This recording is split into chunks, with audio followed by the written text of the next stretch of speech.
Hello, everybody. It's me, a Markiplier. I wish that I cared enough to go back through all of my streams and see how many times I opened it with Markiplier. With hello everybody, or something fucking similar. I don't even watch Markiplier, by the way. Like, I just think he's funny. Markiplier is just a funny character. But, yeah, it's time to play more fucking Majora's Mask. I'm excited to play more Majora's Mask, because we get to Great Bay today.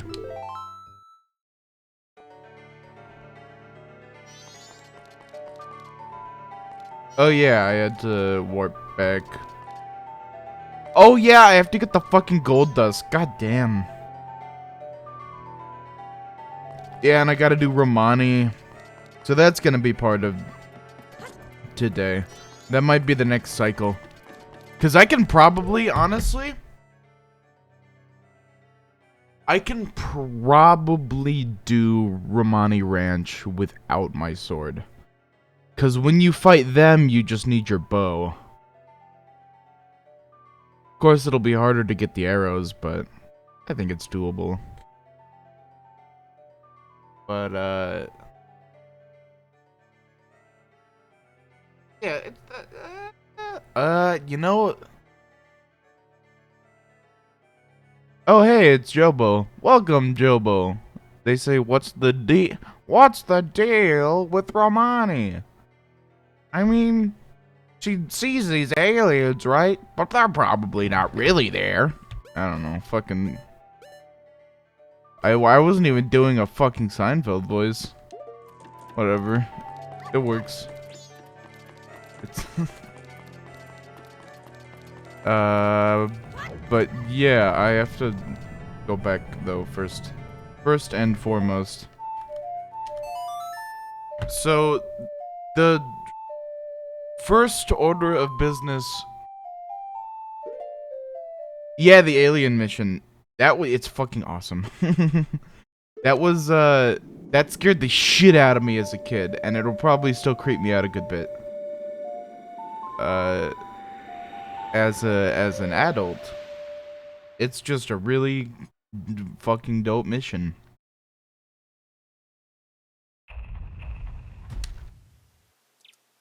But first and foremost is we go and beat... Yes, I know. First and foremost is we go and beat Goat again, and then get the gold dust, and then get them working on my sword. And then I go and do Romani while that's happening.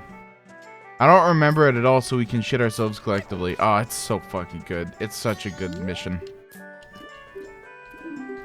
It's one of the most memorable moments of the game to me.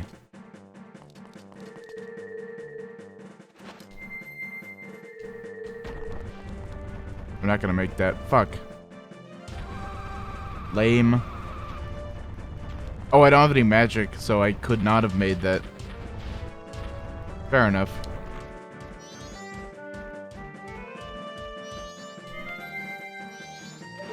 I don't have any fucking arrows again. Who's that William Afton ass MF on the right? Oh, that's Nicolas Cage, but he's purple. What if it was purple?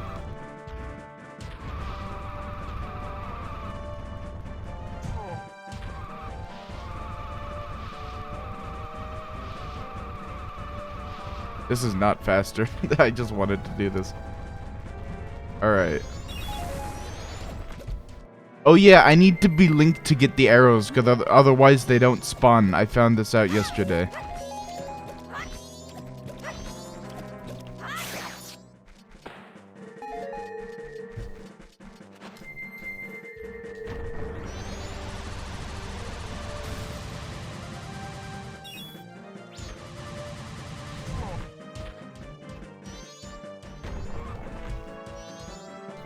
Okay, now I could do this. Do it again. Ah, fucking hell! I did the same thing yesterday. I could just... Song of Soaring is literally that easy to do.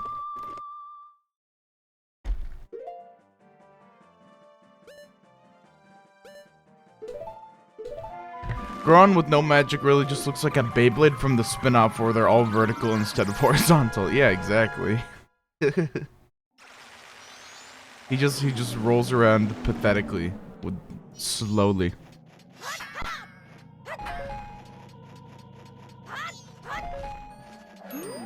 Just fly, three-head. Literally, just fly. Alright, I need to do...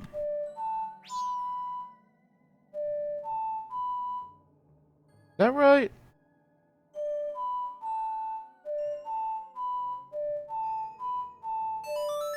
Yeah, I was right. What do you know?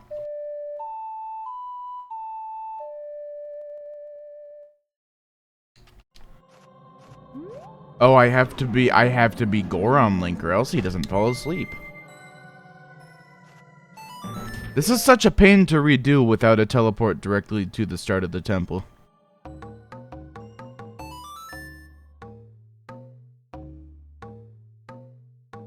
Yeah, I'll just fly up to the moon and into it.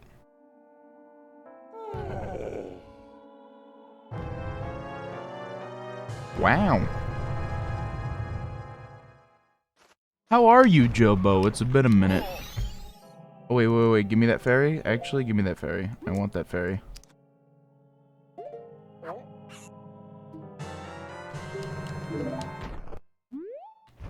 Oh, yeah, check this out that I found out yesterday.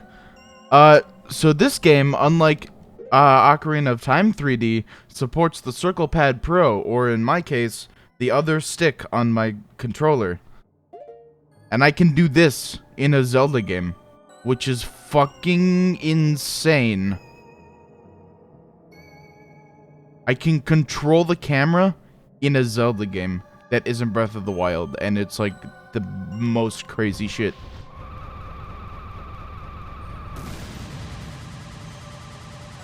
I would like to now! And then sometimes the camera decides to just not also follow you. This man's dies, right? I assume you're talking about the big Goron, and... It sure seems like it, but then he comes back once you beat the boss.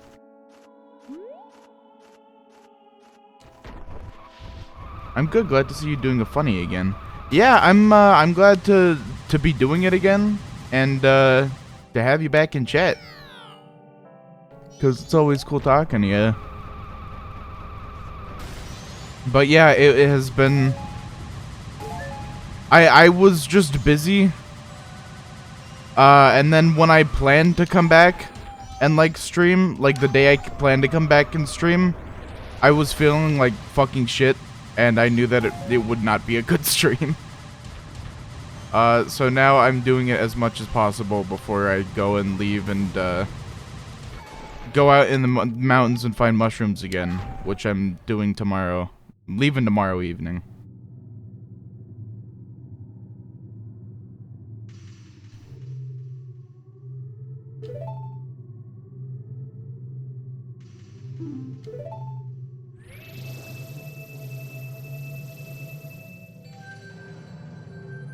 Again, I don't know. How come you took a break anyway? So I took a break in late September because I wanted to focus on that thing I was writing for my friend. And their birthday was on October 9th.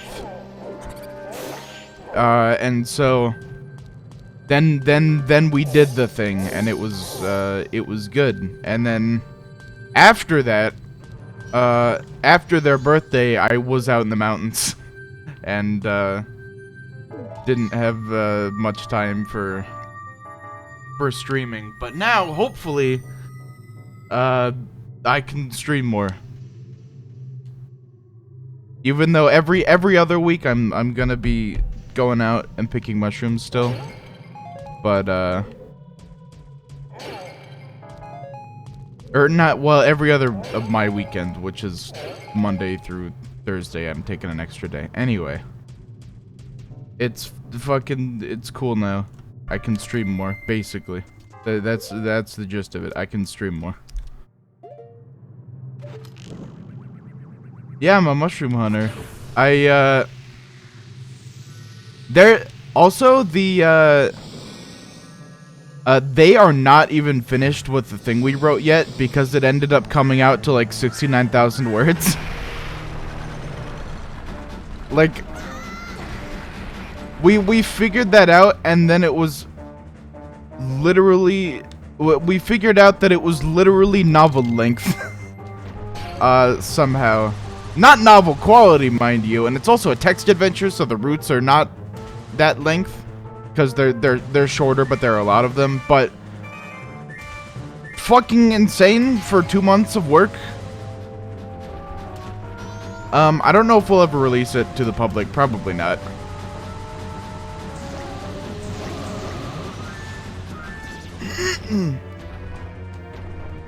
But goddamn, publish it.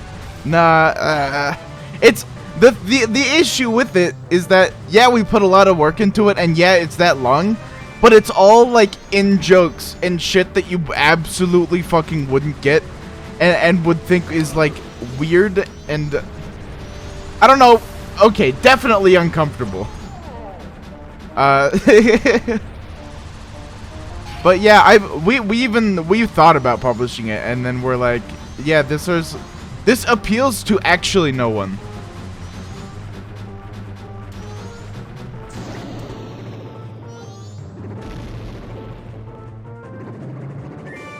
Alright, now I have to exit this mask, get the fucking camera to be not shit, spam the fire, put the mask back on. But anyway, mushroom adventures. So basically, I live out in the Pacific Northwest. I live in Oregon, which is a really fantastic place for mushrooms, due to the general high humidity, or not humidity, high water content of the area. And the temperature, the climate, because it is, like, the season is relatively long, and it's as humid as it needs to be for mushrooms, not humid, wet as it needs to be for mushrooms, and the temperature is moderate, which mushrooms are like. Anyway, so I go out and pick, really any, well, okay, so I pick any species, and then I identify them in my big book, and then I take a picture if I have properly identified them, or mostly properly. And I do it for fun and because I'm just interested in mushrooms, but I do keep the edible ones. Like there's chanterelles. I got chicken of the woods last time, which are really, really good. I want to get a matsutake, or maybe multiple matsutake mushrooms, because those are really unique and they're really cool. What else is there? Various bolete mushrooms, king bolete or porcini. Although those are hard to keep because they putrefy, which means they get fucking gross. But sorry.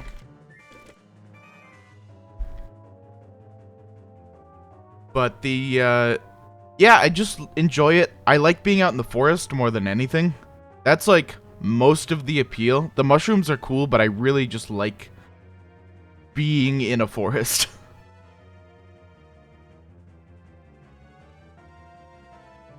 But it's fun. And I have fun doing it. And it's actually, a fuck you! Fuck you, goat! Anyway.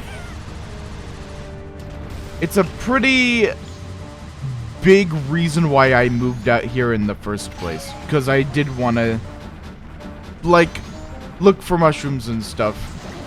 On top of just liking the weather out here because it is really nice. Oh shit, you can do that? What the fuck?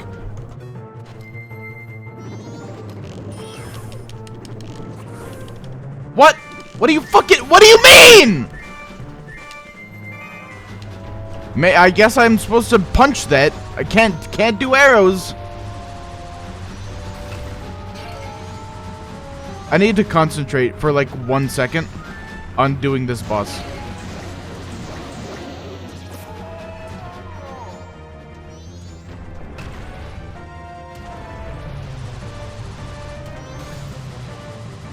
What is he doing? Anyway. Why did he stop? Asshole.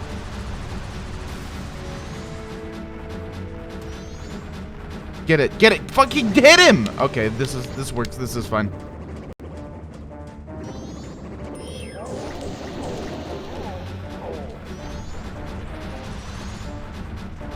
The issue with this boss is that you can't like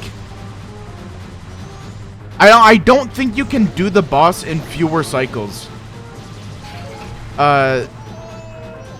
than usual, because he takes a certain amount of damage and then he starts going again, which is sad because I want to like fucking pull out all my DPS in one cycle, but I don't think it's possible. Oh my god. The shit that stops you in your tracks is an awful part of this boss fight. It's like bad.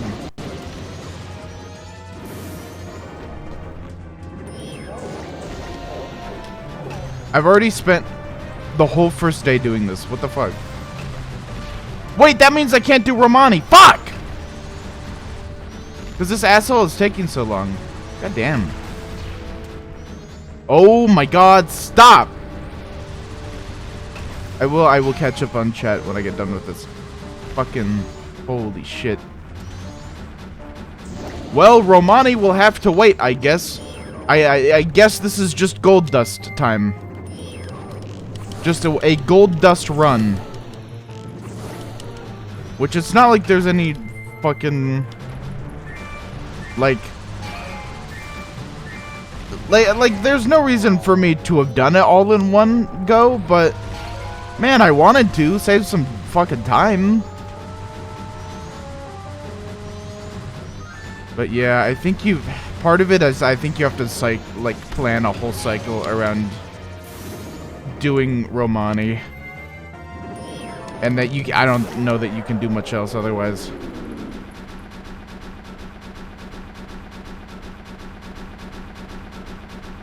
Okay. It appeals to 3 people. I guess I'm glad you enjoyed it. Yeah, that's the issue with writing. Well, it's a good and a bad thing when you're writing to like fuck with a single person, because a lot of it was written for the sole purpose of getting a reaction out of this person. So we can tailor it to that, and it can be really effective in that respect. But then you like oh fuck.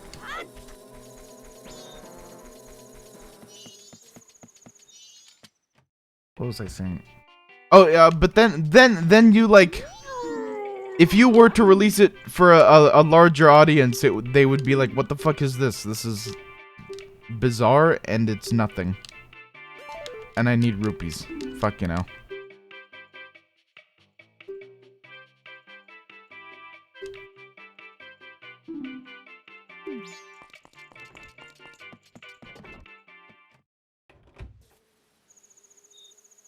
Your mushnomika. Yeah, exactly. That's fucking what it is. It is like it's a book called Mushrooms Demystified, and I can get the page count for you, because it's like 2 inches thick.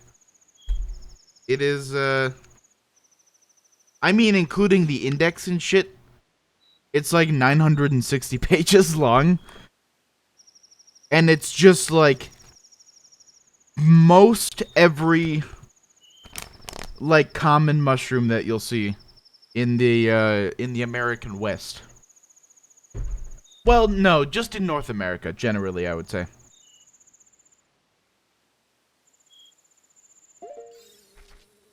Because it does, the person who wrote it, their experience is primarily in the West, but it does include all North American species that are everywhere, and it's a decent guide for anywhere in North America, but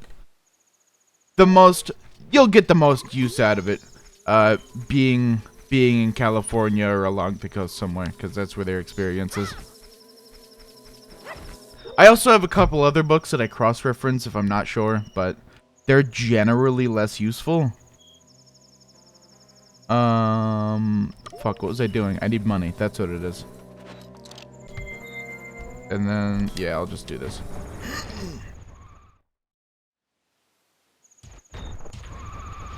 Oh, I figured you just grew up there. No, so I moved to Oregon right after I got out of high school. Because I grew up in South Dakota. And I think anyone who is from the Midwest will recognize some of the vocal things that I got going. But, and it's definitely different from the... Oh shit, they're back. They come back every cycle. That's awesome.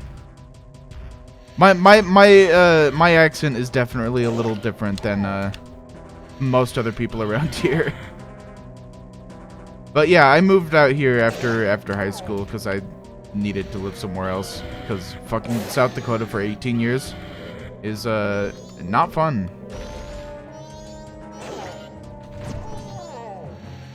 There is not enough to do there for like 1 year, let alone 18.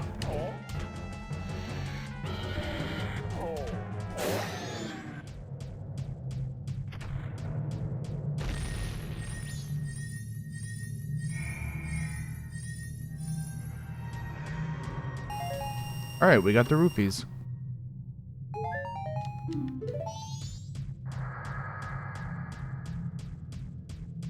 Alright. This is neither JoJo's nor an adventure, just bizarre. That's pretty, yeah, that's exactly what it was. It's just weird. Actually, honestly, there were a couple things in there that were written to elicit a reaction from this person, but that are really fucking dark. And they're, well, I wrote them because my friend wouldn't write something that's like that he tended to have a tone that was more just like silly and funny. And I would do that sometimes, but then sometimes I'd have an idea where like that friend has to like is in like a 127 hours situation and they have to cut their own arm off in a very gory way. And I wrote that in excruciating detail because I thought it would be really funny to see my friend's reaction to it. Even though it's like, it's edgy and it's stupid. But I thought it would be funny to see their reaction. And just shit like that. There was one I wrote that actually got like too far. Like actually too far. But, yeah, I just wanted to make them uncomfortable. But it would not read well if you were not, I guess, in the general mindset of me and my friends. It would be like, what the fuck is this? I hate this. Oh, I have to get out of this mask. I have to talk to this man.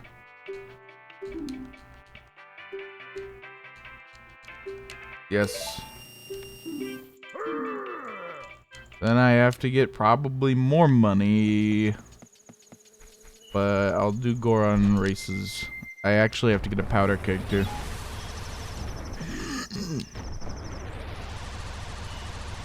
Your mom was brutally murdered and strung across the deepest recesses of the forest, and they just start goofing, buffooning even. Yeah, exactly. I don't know, sounds funny in concept. Sounds like a cool exercise that you can keep the experience from, Lamau. Yeah, it's, It definitely was fun to write because I hadn't done it in a while, and I needed to do it. Well, it was a good creative exercise in general, because fucking... It had been a while since I had done something creative, and that's, like, something I need to do more of. Oh, I don't have any rupees. I have one less than the required amount of rupees. Fuck.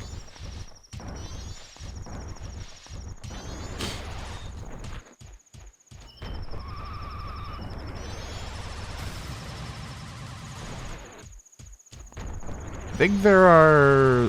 No, there aren't snowballs I can break because they melted. Fuck. Is there anything... I keep going past this recess and thinking, man, what if there's something here? And there's not something there. And I found that out just now.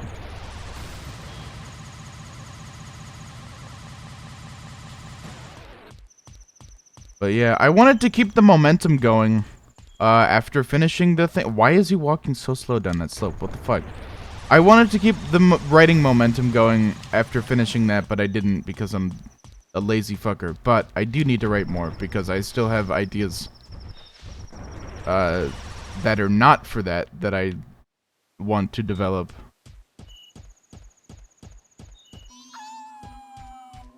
Are you generally pretty creative? Well, sounds like you have a lot going on day to day. I wouldn't call myself creative, but I want to be. I'm not, but I want to be.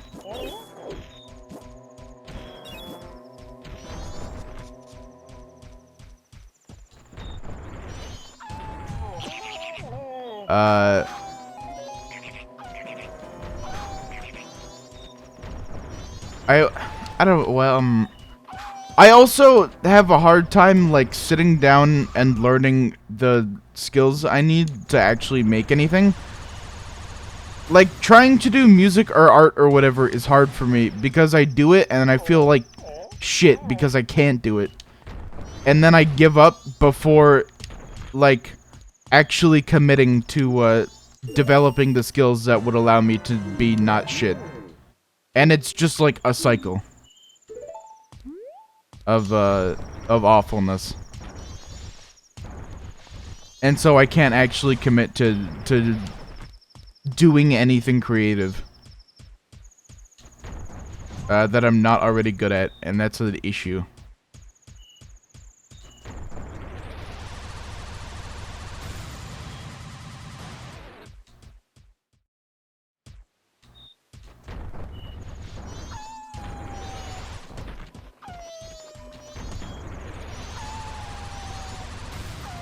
I want to see some glitchless speedruns of this game. I bet they're crazy with the movement. The movement's gotta be just fucking awesome to watch, actually. I need the powder keg.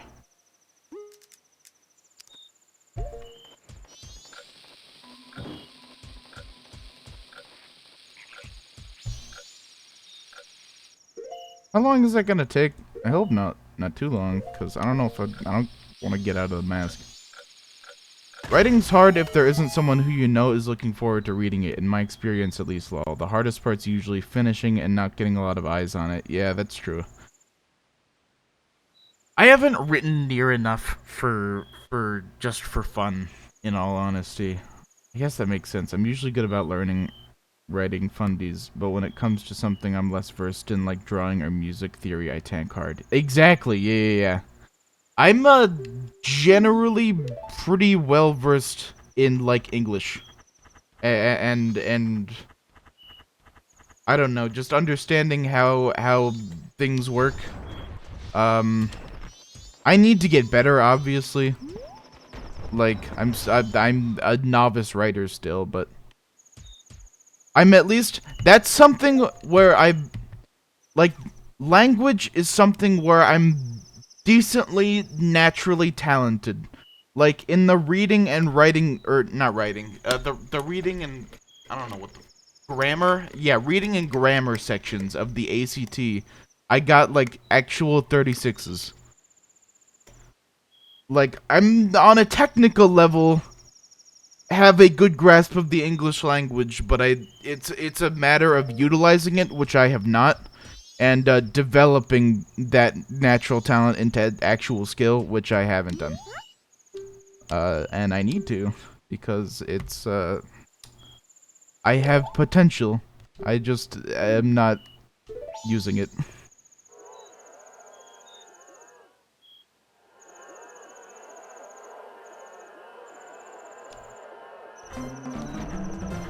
Ah, fuck. I fucked it up.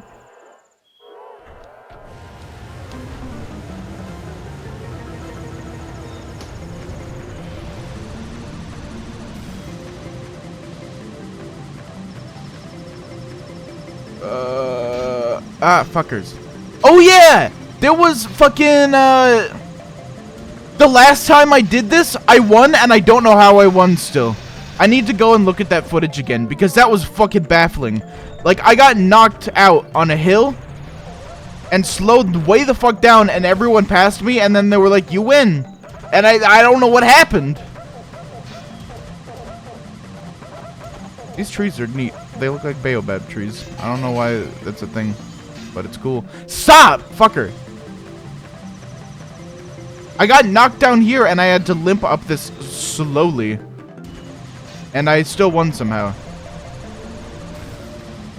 Oh, that guy falls the fuck down. I wonder if they don't all fall the fuck down. No, because these guys they're still going at, they're still ahead of me.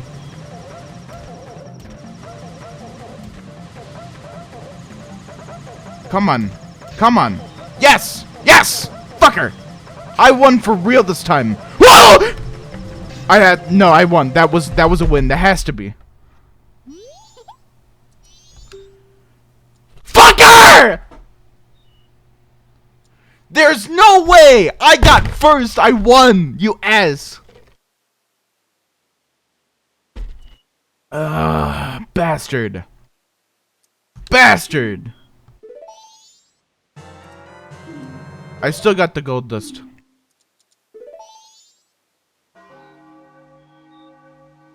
That motherfucker. I can't believe I still got the gold dust, but still, that was.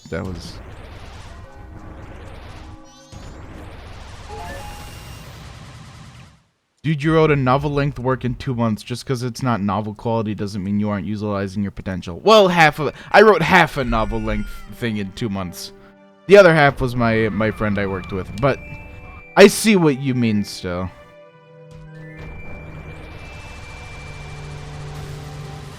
But yeah, I just need to develop, like, ideas.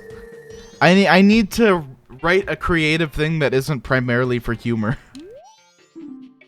Oh, I'm always Goron Link when I walk in here. Kept you waiting, huh?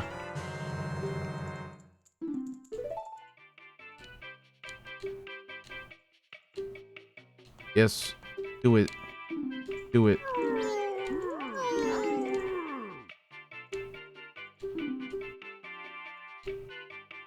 Yes.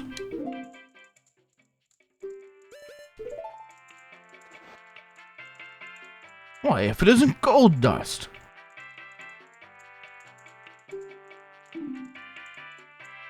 Oh shit, for free, baby. Because he's getting the extra gold dust and he's stealing it from me.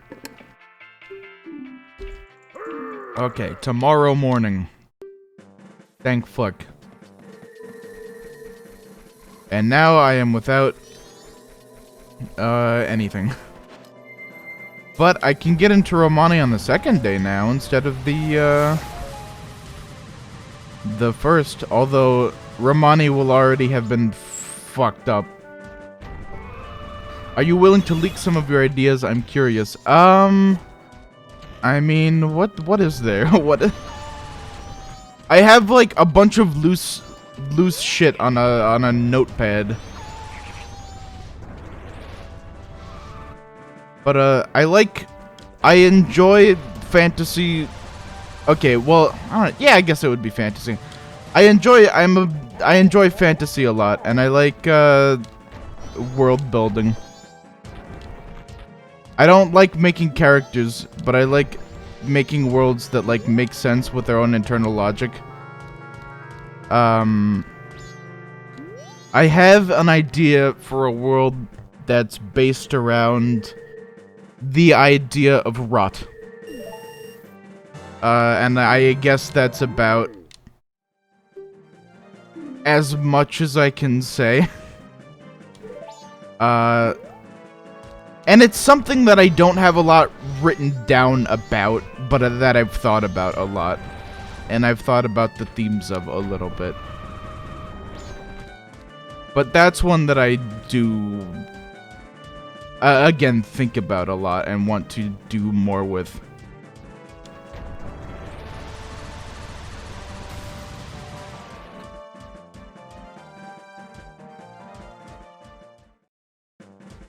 These poor guys busting their ass for some kid who's gonna let the moon kill them. Yeah, absolutely. We are on the exact opposite ends of the character world building spectrum, lol. That is what I'm like. I'm pretty familiar with a lot of creative spaces via Twitter. And I mean okay, I follow a lot of porn artists, all right? Anyway, but yeah, I know that there's a large subset, like a pretty huge subset of people who are much more character-oriented than world-oriented.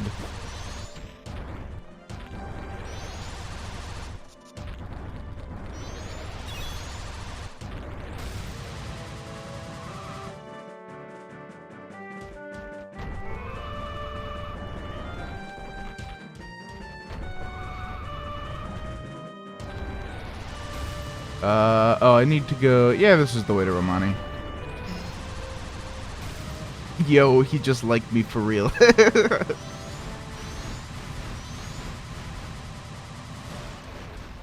don't know why I stopped.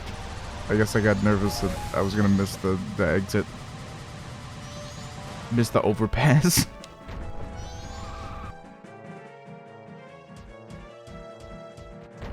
There are a lot of people who draw breasts instead of houses. Yeah, exactly.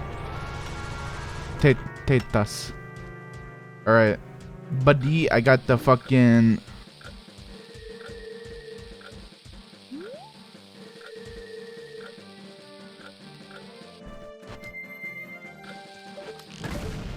Fucking hell!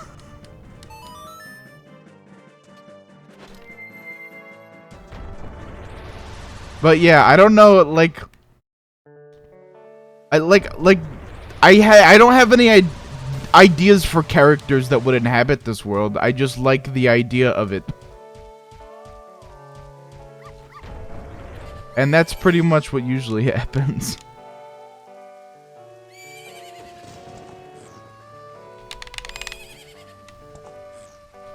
Isn't that your horse? Yeah. I wonder if the weather is always the same in different parts, depending on the time. Mama's house. Wait, is the lady who runs the, like... Is the lady who runs the dog race the mother of... like, Cremia and Romani?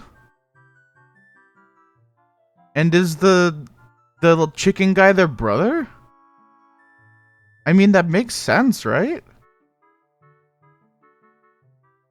That might be... I know, I never even thought about that before, but that might very well be true. Huh. And I mean, it makes sense, because, like, why would they not have, like, a mother? Or like, other members of their family?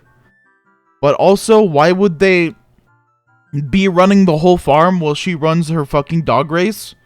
Whatever. I don't know. Just a thought.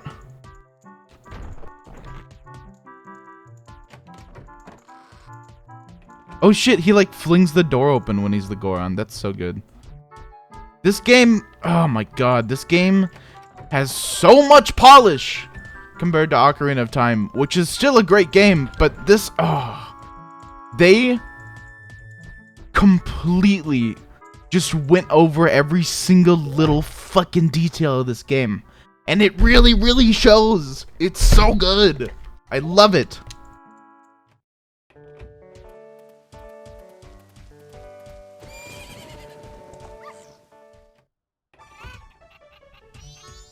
Okay, yeah, so we are already in a fail state.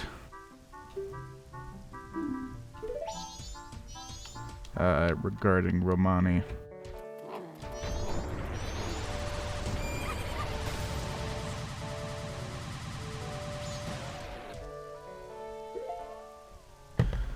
Do you have any tips for world building if I'm not putting you on the spot? There's a lot of cool ideas I put together, but usually tank because the world ends up being too loosely defined and weirdly generic. I mean, mind you, I'm not a professional, and I don't honestly have a whole lot of experience, but I like... With me, I like everything to make sense, and to be... I want there to be a reason for everything in the world. Like, if... Like, if I were to make a world, I would want a reason... And if that world were to have like different sentient races, like they're fucking goblins, orcs, elves, whatever, I would want to maybe not. I don't know how to say this. I think everything needs to have a reason for its existence in a world. Like, if there were dwarves, there would need to be a reason why dwarves were created or evolved somehow. And usually the explanation for that is either explicitly or presumed to be like some early human-esque race began dwelling in the mountains and became squat and strong because... those are traits that benefited their survival in the mountains, in the like underground tunnels and stuff. But I would generally say I like worlds that have a strong concept behind them as well. I would say what I like to do is I start with a concept and then I build it out from there. I don't know. What's a good way to do this without, like, spoiling ideas I have?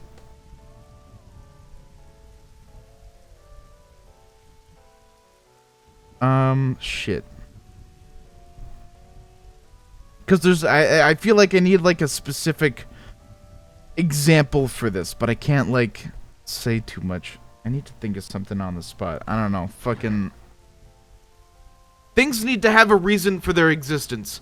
They can't just exist for no reason. And when they exist for no reason, it feels very slapdash and cheap.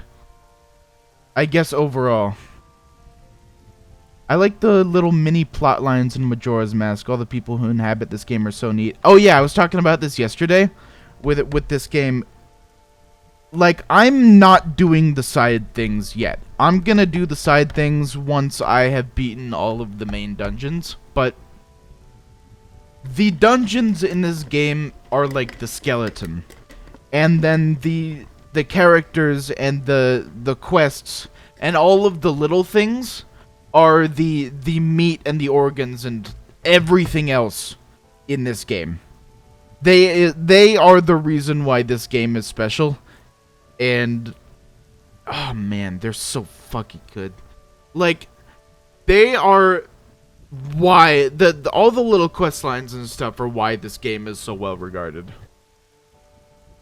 They add so much character and make you actually want to, like, save the world.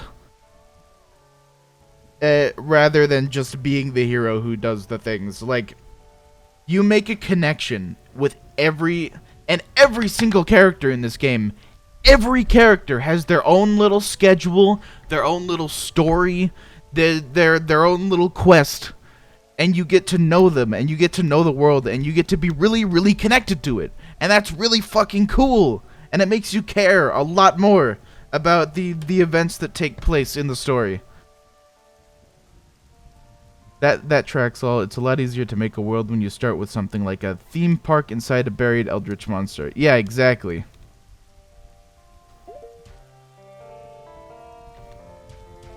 That's, there's a, I guess, you know what is a pretty decent example of this I'm thinking of? Is like the Mystery Flesh Pit National Park, like, thing that somebody made. Because that takes one central concept, which is this, like, mystery organism buried underground, and goes, okay, what would happen if it was essentially an ecosystem for a bunch of things to evolve, and how would these things evolve, and what would happen if humans were to find it and interact with it, or in the case of one creature, like, what would happen if an animal from the outside world got lost in it, and how would it, if it and its species eventually evolve to become part of that ecosystem. And it's really, really good examples of that stuff. Oh my god. Yeah. Mystery Flesh Pit was what you were talking about. That's what I'm fucking saying. It's a great example. It does something most games didn't really get the chance to back then in a unique, cool way that's really special. Absolutely. It makes you have a reason to save the world beyond just that you're the hero. And that is something that's really admirable, that not every adventure game, not every Zelda game even does.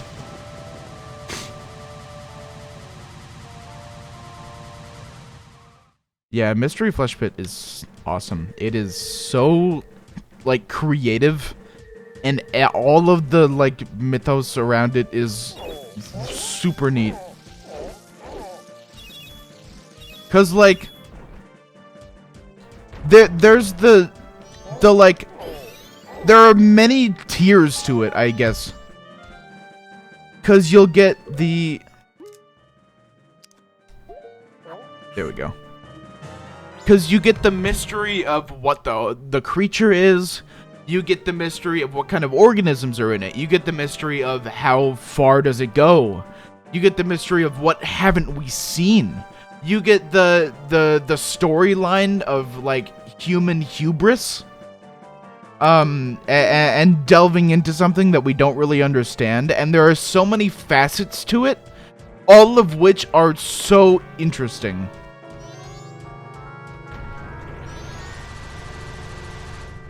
I think it is a very, very well-crafted piece of, I don't know, just world building and storytelling.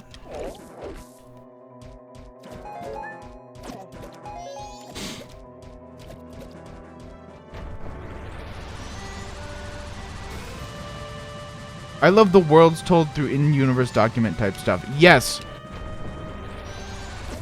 Atypical storytelling can be really obnoxious when done wrong, but so good when done right.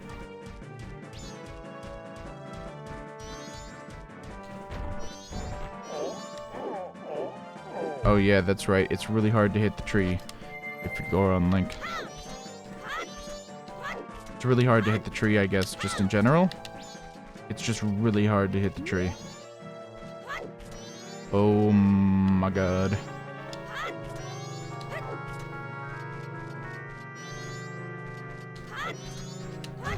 There we go. Can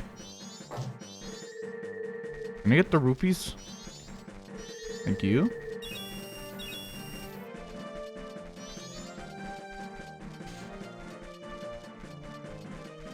I'm also very interested in...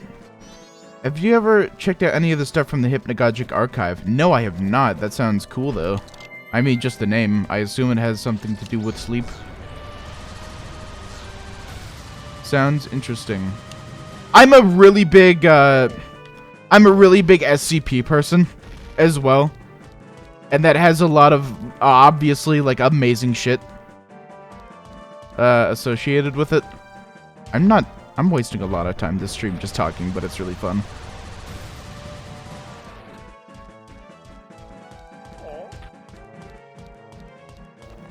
But yeah, the SCP does a really good job of doing the world building thing, the cause and effect world building, because you get the central, again, a central idea of what if there's this organization who wants to, like, contain and study these anomalous things, and then you have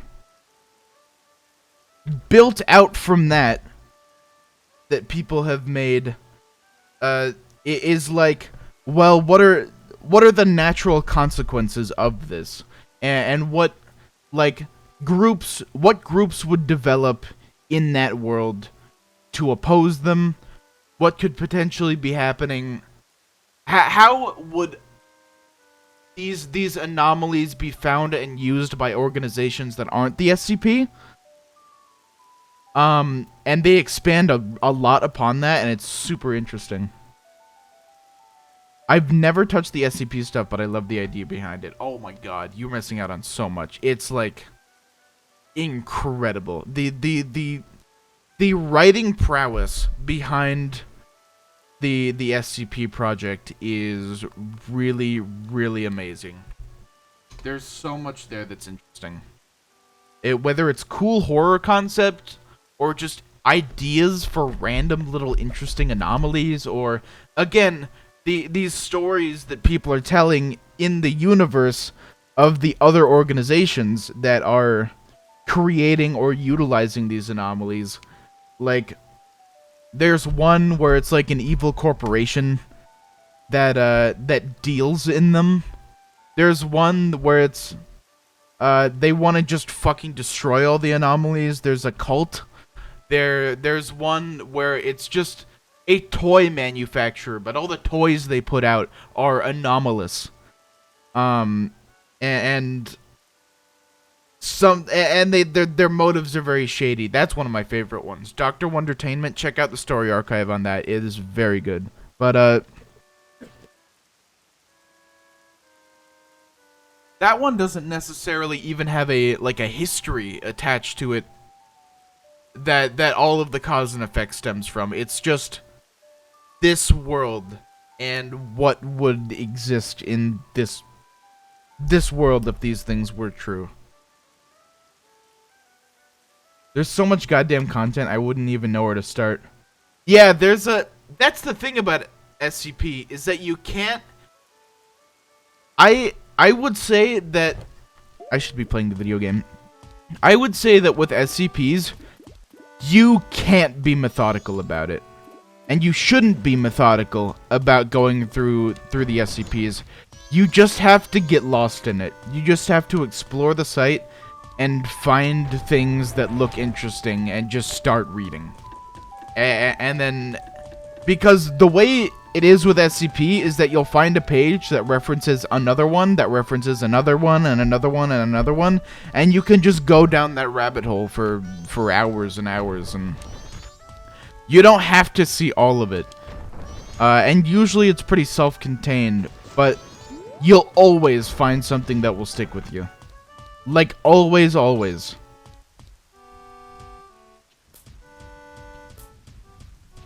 Also, some of my favorite stuff on that site is, like, stuff that was written for humor. Like, there's a whole joke articles section. Oh, okay, that takes a lot of the pressure off. Oh, yeah, there's no one place to start with SCPs. You just have to get in and read. And find whatever looks interesting to you, or whatever you think is cool.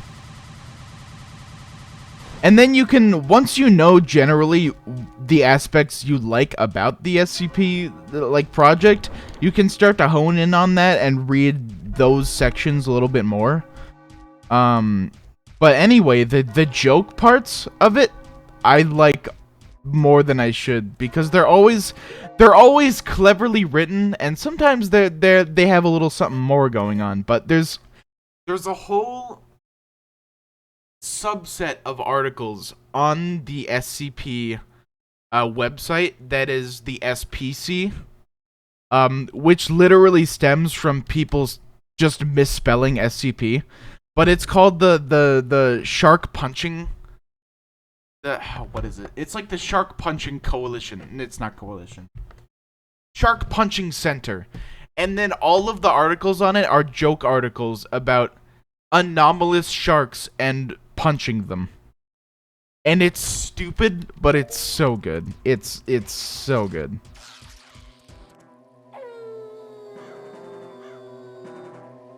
I saw the SCP Cock Goblin video that was funny. There are so many funny ones. There were a lot. And the joke section will parody other SCPs too. Or just write something completely stupid.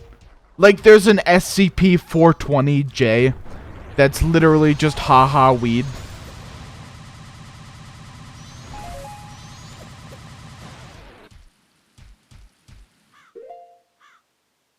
It's a giant gymnasium where they repeatedly beat Gargura to death on livestream. That's amazing. You should link me that. I'm keenly interested as a not necessarily a viewer of Gargura, but a viewer of VTubers. That interests me.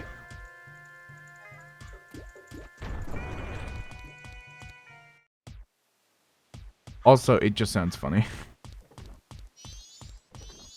I think I should go back and I know what I need to do next, and it's just to like do the Romani thing. Issue being that I need to get a powder keg, and that might be a problem. Because I have to be goat. Ah, man, you were joking? Fuck.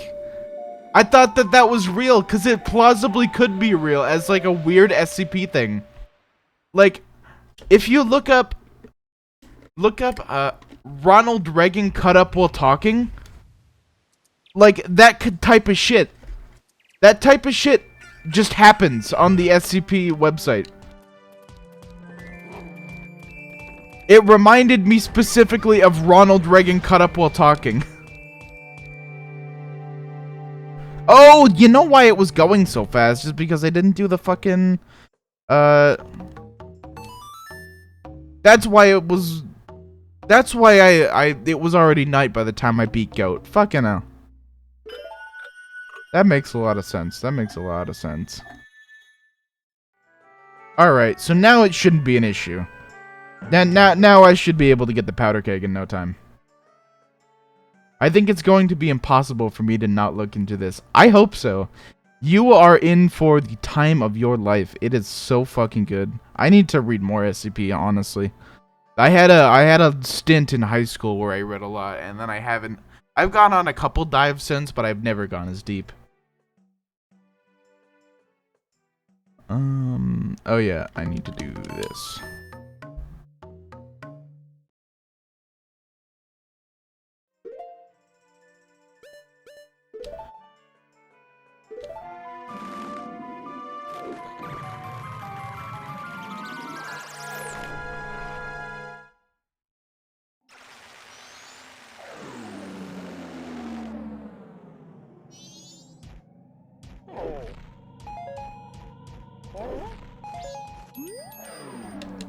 I don't need the text box title. I'm familiar. Oh wait, I already have the there we go. Give me the magic. The silence after the drums made me laugh harder than it should have. It's really funny. It's really funny that there's always a silence after the drums, because the cutscene that plays for them is timed for the instruments that aren't drums, where notes can be sustained. So then it just feels empty when it is the drums. And there's that pause afterwards, because it's accounting for like the ocarina holding a note, or the guitar, the horns. I hate doing this so much. Oh my god. What a stressful thing to have to do multiple times. Every time you want to beat Goat.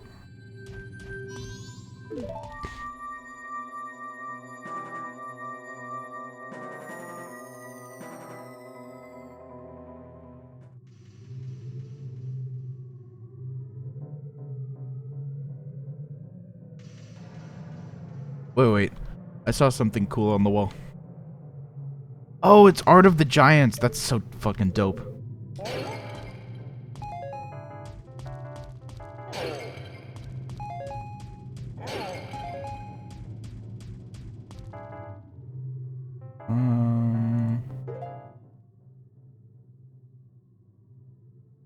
I need to take off the... What am I doing?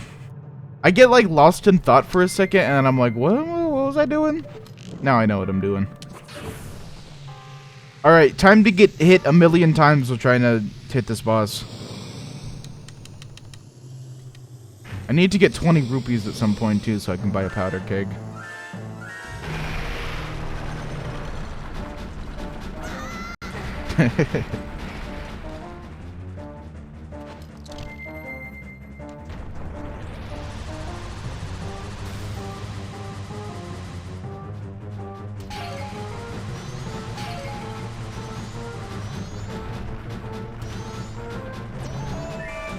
That's the worst. That is the worst. When you think you're about to hit it, and then one of those boulders hits you, and you get fucked. There's no coming back from that. That hurts. What is happening right now? Please. There we go. The Goron rolling controls so fucking well in this. It's really excellent. It feels so good.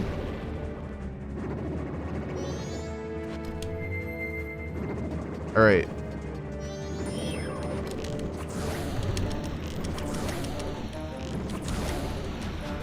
Goat is so based.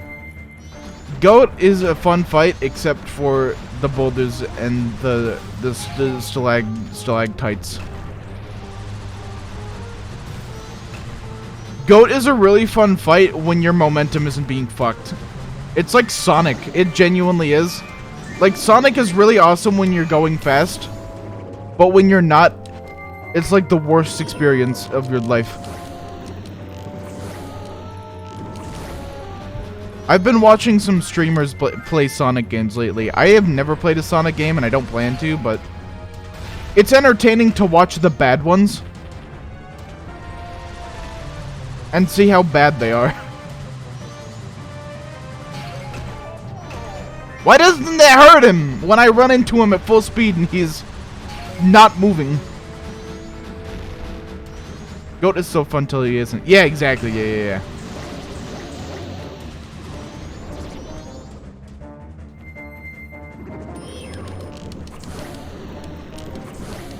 I also don't like having to switch masks mid-fight, but that's whatever. It's less of a pain when I don't have to reach over to my mouse. Like, if I were playing on an actual DS, I wouldn't have to reach over to my mouse to use the mask button.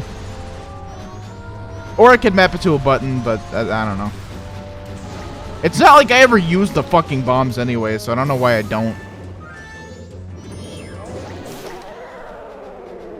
That was a quick kill. Way faster than last time.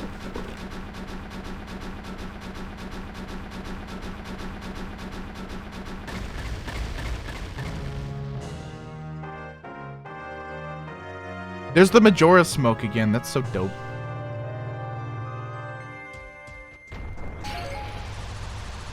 Give me some arrows. I would like those. Yeah.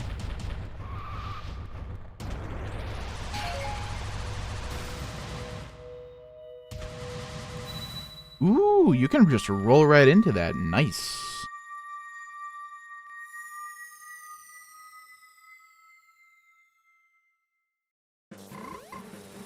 Okay, now it's time for powder keg and then doing the rest. And it's only 8:45 a.m. where before it was like 5 p.m. by the time I got done with this. Majora smoke? Does he have his own strain? Oh, it's when you beat Goat and probably the other enemies, but there's a little puff of smoke that comes out from above them that has the Majora's mask on it. If you look close. And I noticed that detail yesterday and I thought it was neat.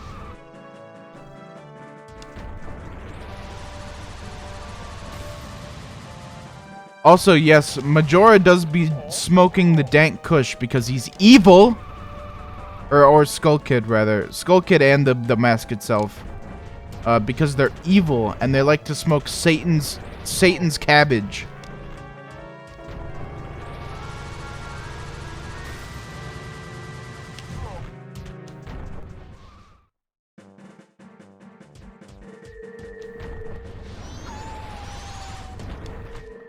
Alright, where does a person go to get some rupees around here? Wait, I never got back to get my sword! I never went back to get my sword! Fuck! I never went back to get my sword! I never went back to get my sword! Fuck! I never went back to get my sword! Fuck! Oh my god, it completely slipped my mind.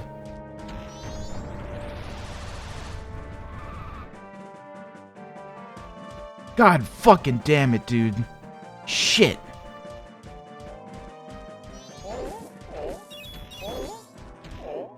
Huh. Well, I guess I gotta do the Goron race again. Actually, no. I can do that after Romani. I can get the money real quick to get my sword in to get sharpened. And then I can go do Romani. Man, that fucking hurts, though.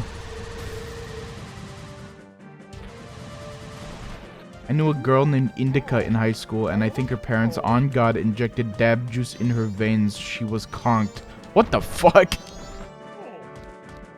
That is an insane sentence.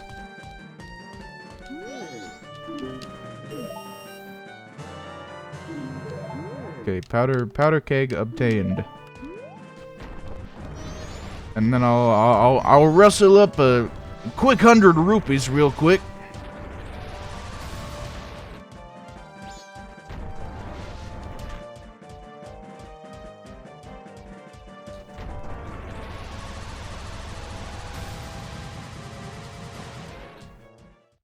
I will have had to get the gold dust 3 times. Oops, fuck. Once because of there just was not enough time. The next because of my stupidity, and the third because making up for my stupidity. Oh, suck my cock.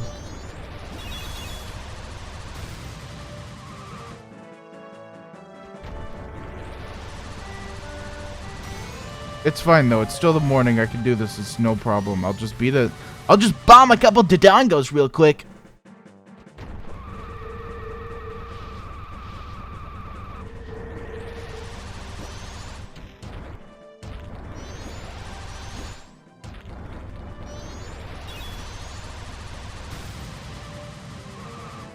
Got full speed just in time for it to be taken from me. Fucking hell. You never did this, asshole. So do it now.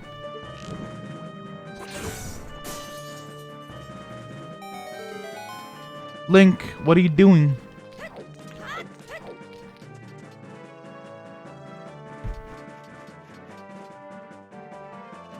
I wonder if there's like a dev documentary on Ocarina of Time and Majora's Mask. I'd love to hear about how they decided to make this sequel.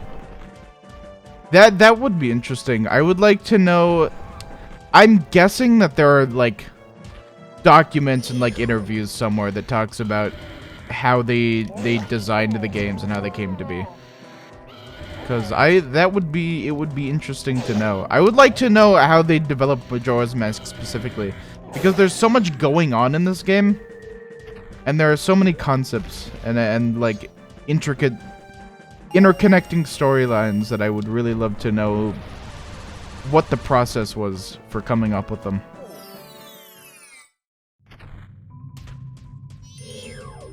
Alright, then I only kill one of these so I can go back and farm them later if need be. Ah, fuck, wrong side. It'll still work.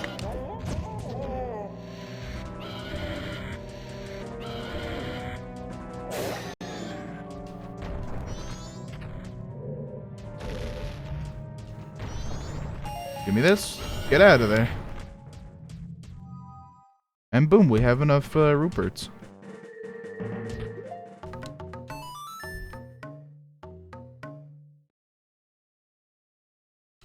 And just a lot of silence. There's a lot of cool things going on sometimes right next to a whole lot of nothing going on occasion. I'm just so curious. Yeah.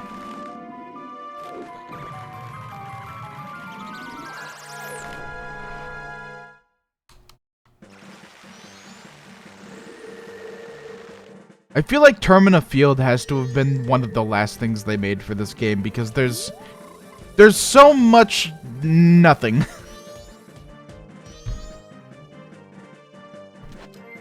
And I get that it doesn't have to be much because it's really just connective tissue, but it could have been better. There could have been more.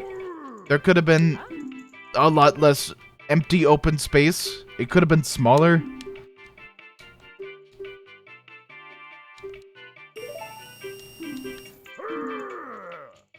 Okay, time to not fuck this up. Then I can just warp to Romani as well.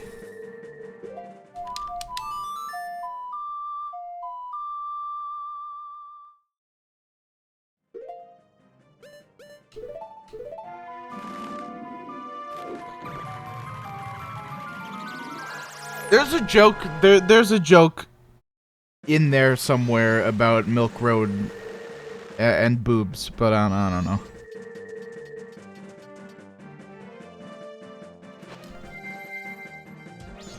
Yeah, pop in.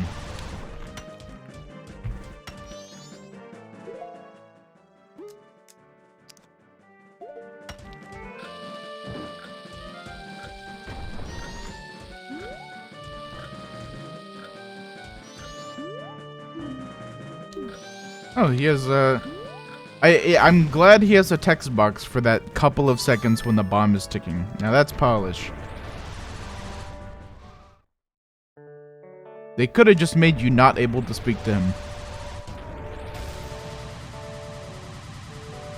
Oh shit, cows. This is the first time we have seen cows in this game. Hey, it's only rupee drops because that's what you do here. There's enough art about it probably that we can just leave it alone. That's true. I'm sure the joke has been made.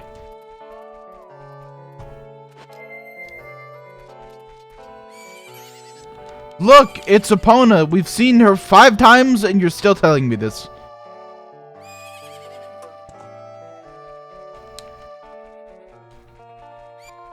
I should play Epona USA for the stream, probably. There's a video I saw recently where they did Daytona USA but with Epona, and it's great. I could do that for a BRB or something.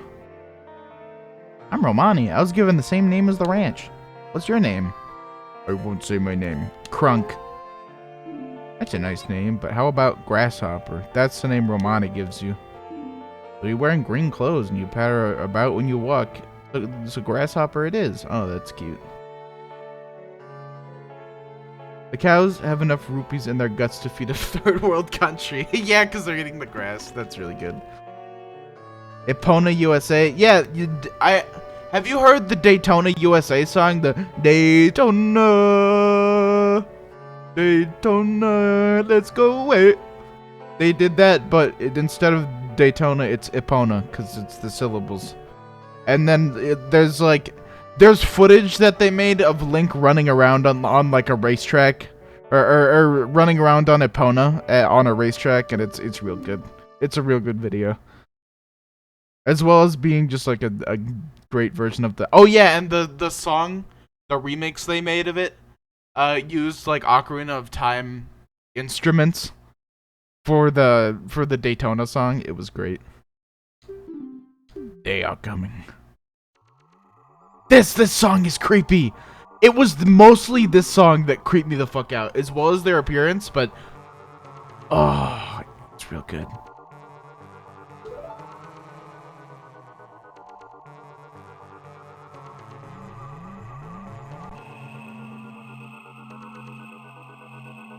Oh.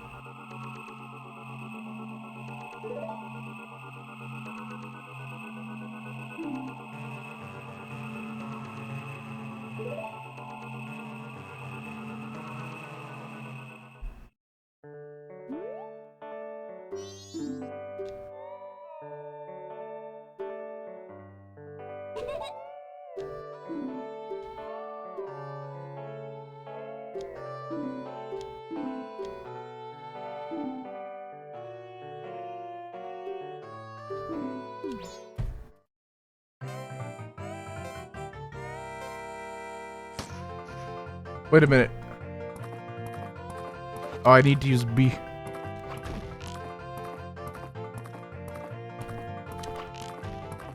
Ooh. Yeah, that's a fucking sniper shot, baby.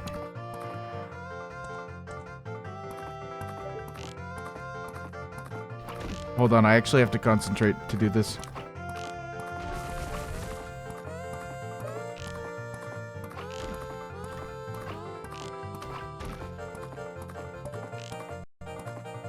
Is that how many I did or how many I have left? That's how many I did. Good.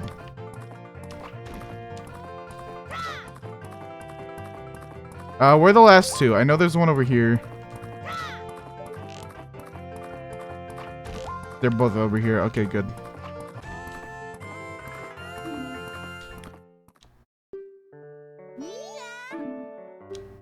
Nice. First try, idiot. A, X, Y. A, X, Y. I can't believe that she figured out this song just all on her own somehow. She's just like, she just knows how to, she just figured it out. I guess it was trial and error. Like, which notes does she perk up to?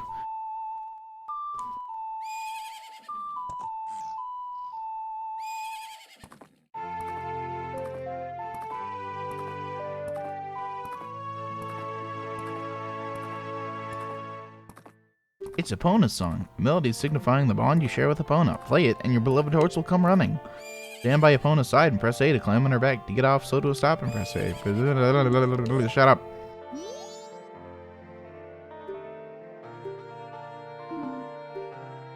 Yes. Tonight at 2. Deck Romani's cows.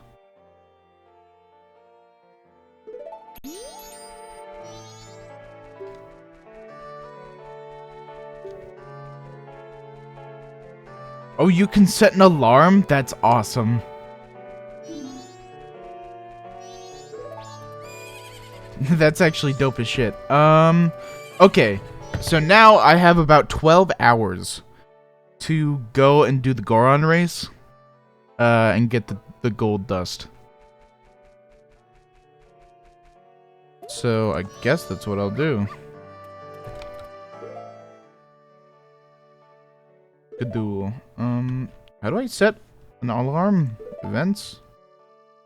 Good duel? How did she What did she say about how to do this? Fuck. It's on the schedule tab, right? Ah, there we go. Okay, I got it. Alarm. 12 a.m. Set. Alright. So then when that happens we can warp here and then it'll be good.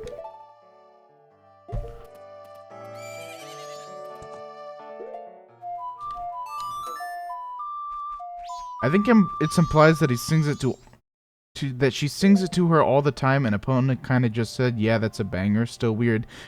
Okay, but then how would she know it though? How would she know it though? Cause fucking, I mean, Epona knows it because it's Ocarina of Time. Like that's what Malin sang to her, and then later Link played it. I guess the point is that she is like otherworldly Malin. Like the equivalent, the Termina equivalent of Malin, so she just like innately knows this. I don't know though.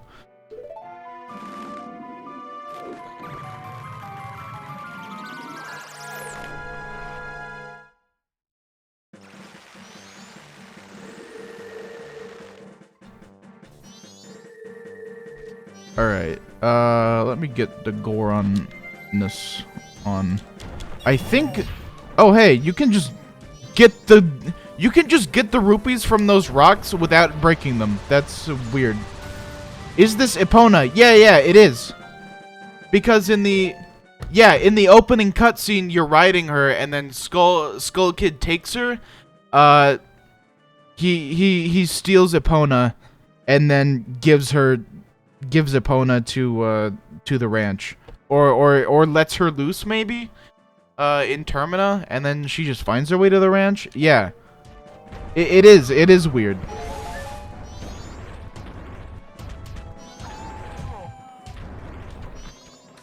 Oh, cock. What happened? What was that? What what? What the fuck? No, I had no part in that. I was pressing a completely different direction.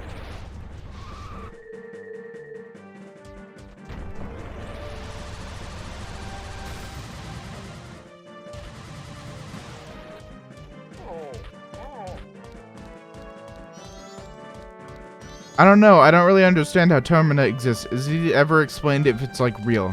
So I think there's the game theory one where it's like, oh, Link is dreaming, but it's also theorized that it's Termina is a world created from the mask by Skull Kid's subconscious and his desire to have friends. But I would like to believe that Termina is just real and is a parallel a parallel world to Hyrule, because it's not like that's uncommon in Zelda anyway. But a lot of it, the issue is that a lot of it would make sense being a reflection of Skull Kid's subconscious. Like, just a lot of the weird stuff. I don't know, though. It's a really easy way to explain a lot of shit that doesn't make sense.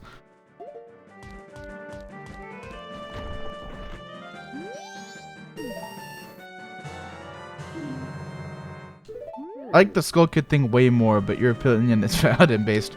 Yeah, the Skull Kid thing is interesting, but I guess the issue for me is why he would want to destroy Termina, and why it wouldn't be like just a perfect world for him to live in and enjoy. Like, if he truly was using the power of the mask to create Termina, or if Termina was created by his subconscious from the mask, like, why does he want to destroy it so bad? And I guess that factors into the mask having different, like, intentions than him and basically taking over his body or whatever. But then, by that logic, it's like, then why has the mask created Termina, and why does the mask want to destroy it? Like, there are holes in the, like, the motivations that I'm not comfortable with. It's an easy way to explain the devs reusing assets. I mean, yeah, that's in a practical sense, that's what it is.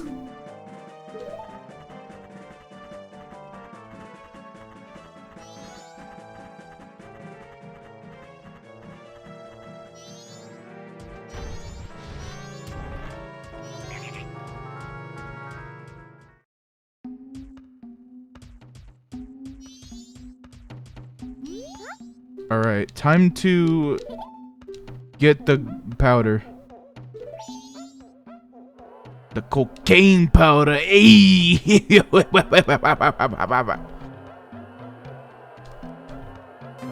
Bad writing is a good excuse. Yeah, that's pretty much it. I don't think they... I think maybe there's an explanation that somebody came up with at one point during the development of this, but we'll never know it, and I think it whether or not, like, any of that is a thing doesn't matter. It's just kind of fun to speculate about.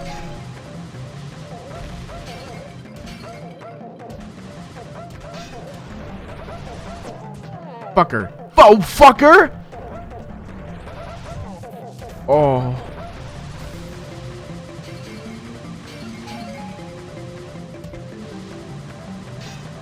Look at that dumb baby waddle. Oh, hey, the guy was making a trail up ahead of me, but he wasn't rendered. That's cute. Oh, shit. Come on.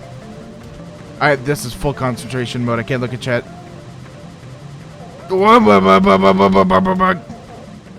Get fucked, asshole! Suck my dick. I'm winning! Fuck you! No!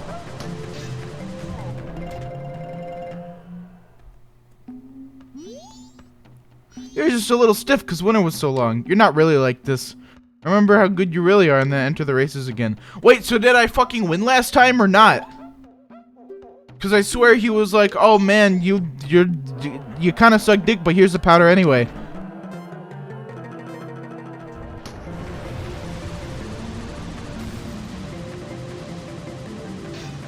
I like this game anyway, though. Oh yeah, absolutely. Like, this game is fantastic either way, and the origin of the world completely doesn't matter in the end, because the game is still good and it has no bearing on anything. It's just fun to think about.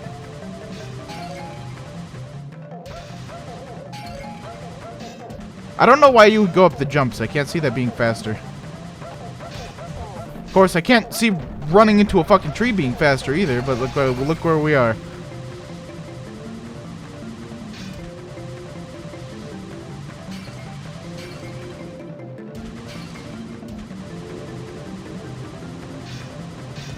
Imagine falling at that part. That's gotta be devastating. Like, just getting randomly knocked and falling. God. I feel like this is the part where you can make up the most lost time. If you just hug this wall real close. Look at this. Look at this. They're gonna fucking do it again. I win, bastard!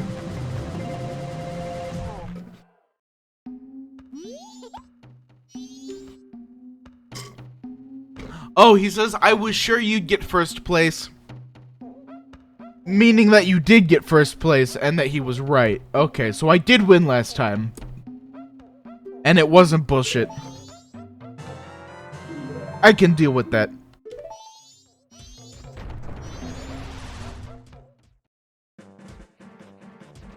Do I have to come back in the morning or this, like, afternoon, for my sword to be done?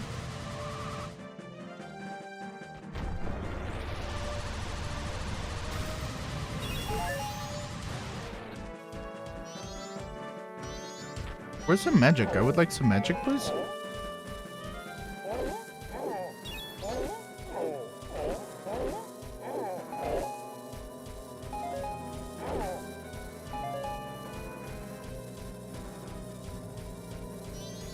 I'm gonna rip the baby's teeth out. He is kind of a little shit. I can understand that. He's working on it.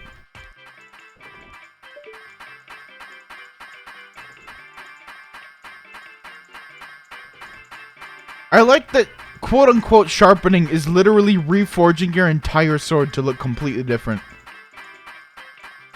That is a really big sword. But then also, once it quote-unquote breaks, it just goes back to being a regular-looking sword, so I don't know, it's weird. Also, it's interesting seeing a clock that isn't the clock tower, because then you come to realize that, oh, this is what clocks look like in Termina. They don't have the pointer doesn't move, it's the whole outside of the clock, which is pretty fucking cool. And that's the kind of detail that wouldn't be in Ocarina. That's why this game is as good as it is. Also, if this was modern day, one of these swords would be a reference to something. And these might be. But one of these, guaranteed, Guts' sword. Like, almost 100% guaranteed.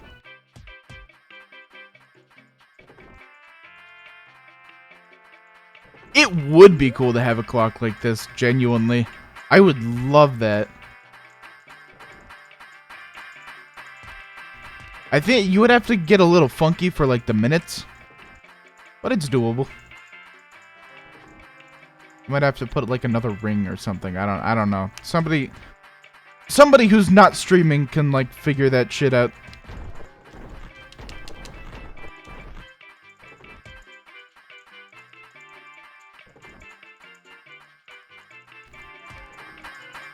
The man likes his coffee. This relationship right here is exactly me and my friend who wrote the thing. Like that's me sitting there being a useless fucker doing nothing, and that's him doing all the work, polishing the text adventure and like adding images and stuff and literally coding shit to make it all work and look good.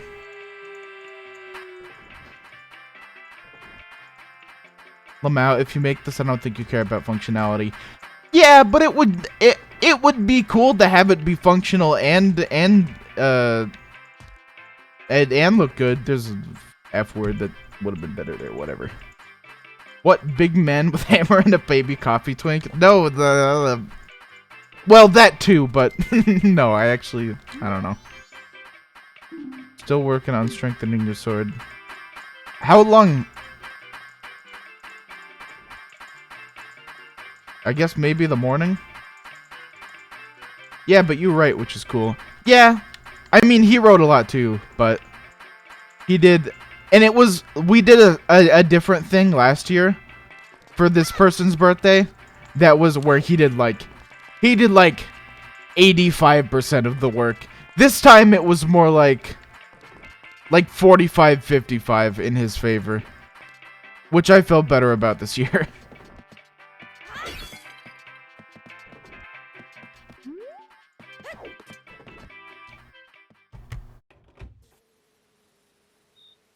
We read like, well, or we did like one route the first time we did it, and we haven't done any since. But the way that we've structured like doing the text adventure with that person is we all get on voice chat and read it together because we want to see their reaction. But, yeah, they haven't even seen half of it yet, which is really exciting. They haven't seen the fucked up parts yet, which is super exciting, because I mostly wrote those, and also I just want to see them uncomfortable, because it's funny. The coffee guy's coffee pot. That is an awfully hot coffee pot. Looks like a house on the Majora's Mask Smash Bros. Stage. Oh yeah, that's the Majora's Mask Smash Bros. Stage is the Great Bay, which we'll probably get to see today. But yes.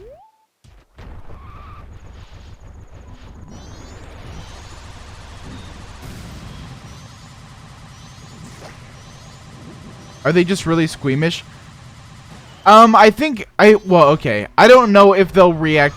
They'll be made uncomfortable by it, but that's the hope. But, I mean, the person, like, in the text adventure is literally them, which I hope factors into it, because they will imagine themselves being in that situation, and that will make them uncomfortable. I should save. I haven't saved this whole game, holy fuck. Or this whole stream, rather. I guess I just sit here and wait. Well, I can technically fast forward time, but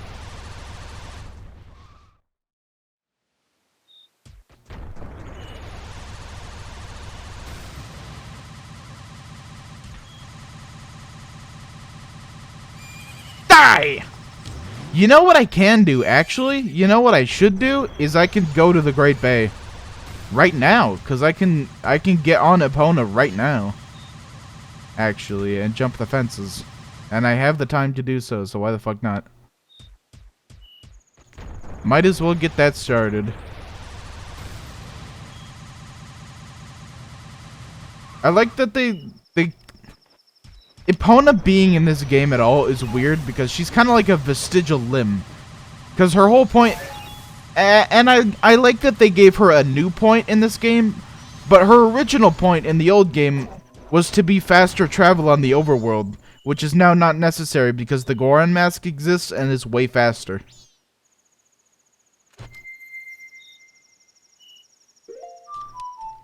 But they essentially made her a progression item now, which she was in the last game, but now she's solely a progression item.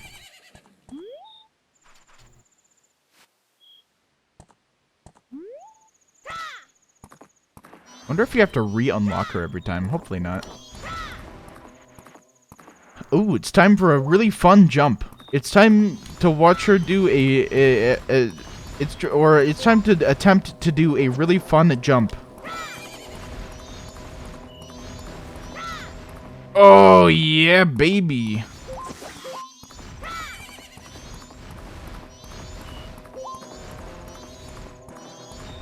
It's also weird because you couldn't even really ride her as a kid. Yeah, I know. That I think is one of the worst fucking parts of Ocarina of Time is as a kid, like being so limited in your travel. You don't get to ride Epona and you don't have any warps yet, and it's kind of dumb. It's real dumb. Oh, hey, these are for fun jumps. That failing them is a lot worse. Like, you might as well not even attempt to do them because failing them sucks so bad. But, yeah, here is the stage from Smash Brothers. And I mean, you probably know this anyway, but there it is.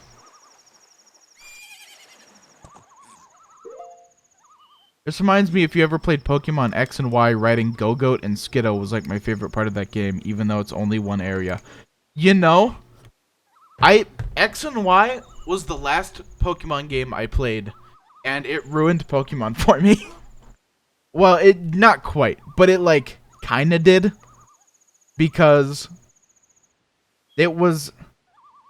I did not like those games.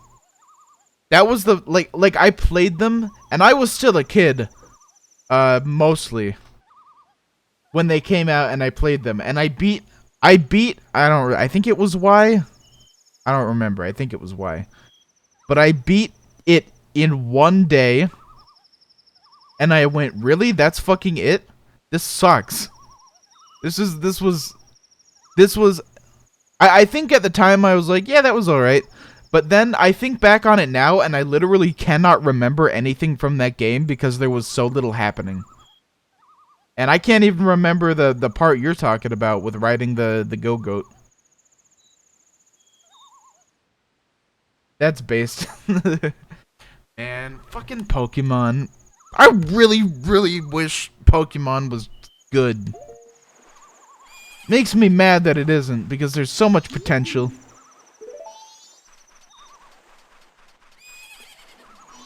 I need to find an owl statue so I can get back here. But yeah, like, man.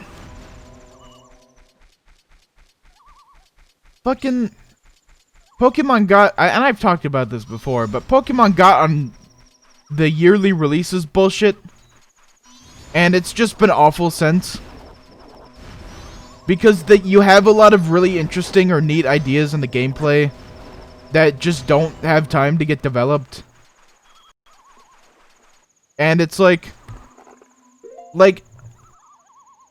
since like Sun and Moon, every Pokemon game that's come out, if they had like 2 more years each, they could all have been fucking bangers. But instead they're just like pretty mid and half-baked and just not that great. And it's sad.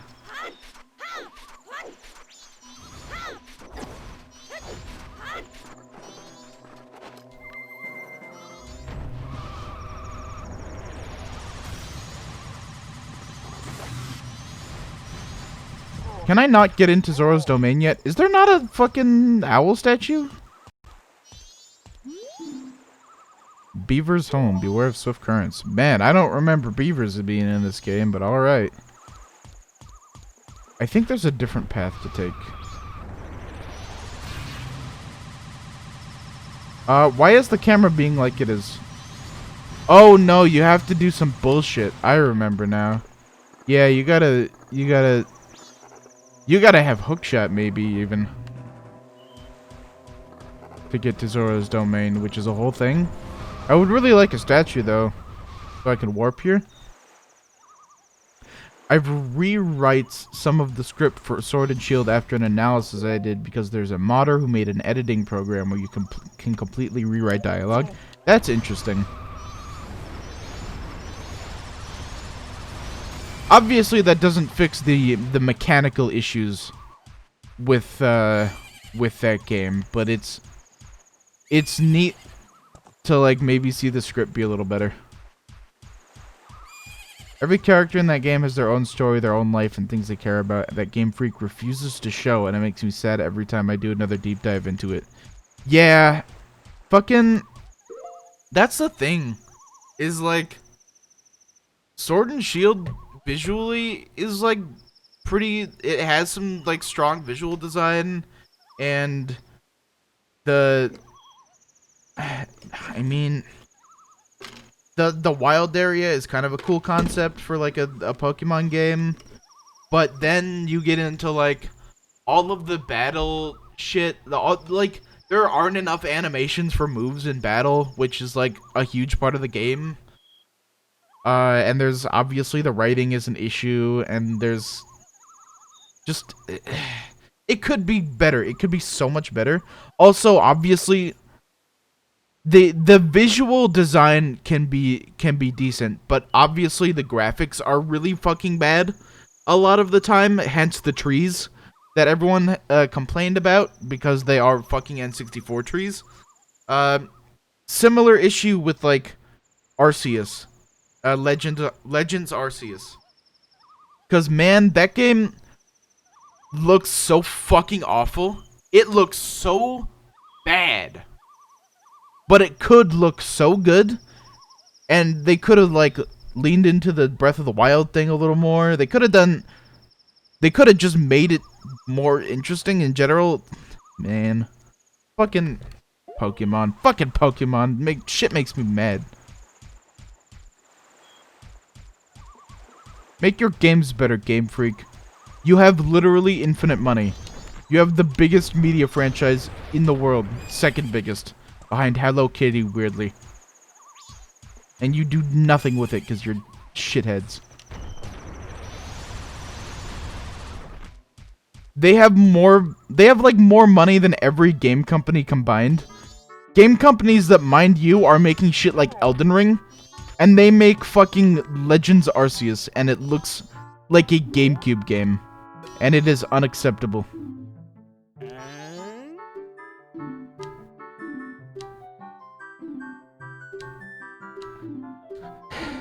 Pictograph of the female pirates. Oh yeah, this guy's a creep.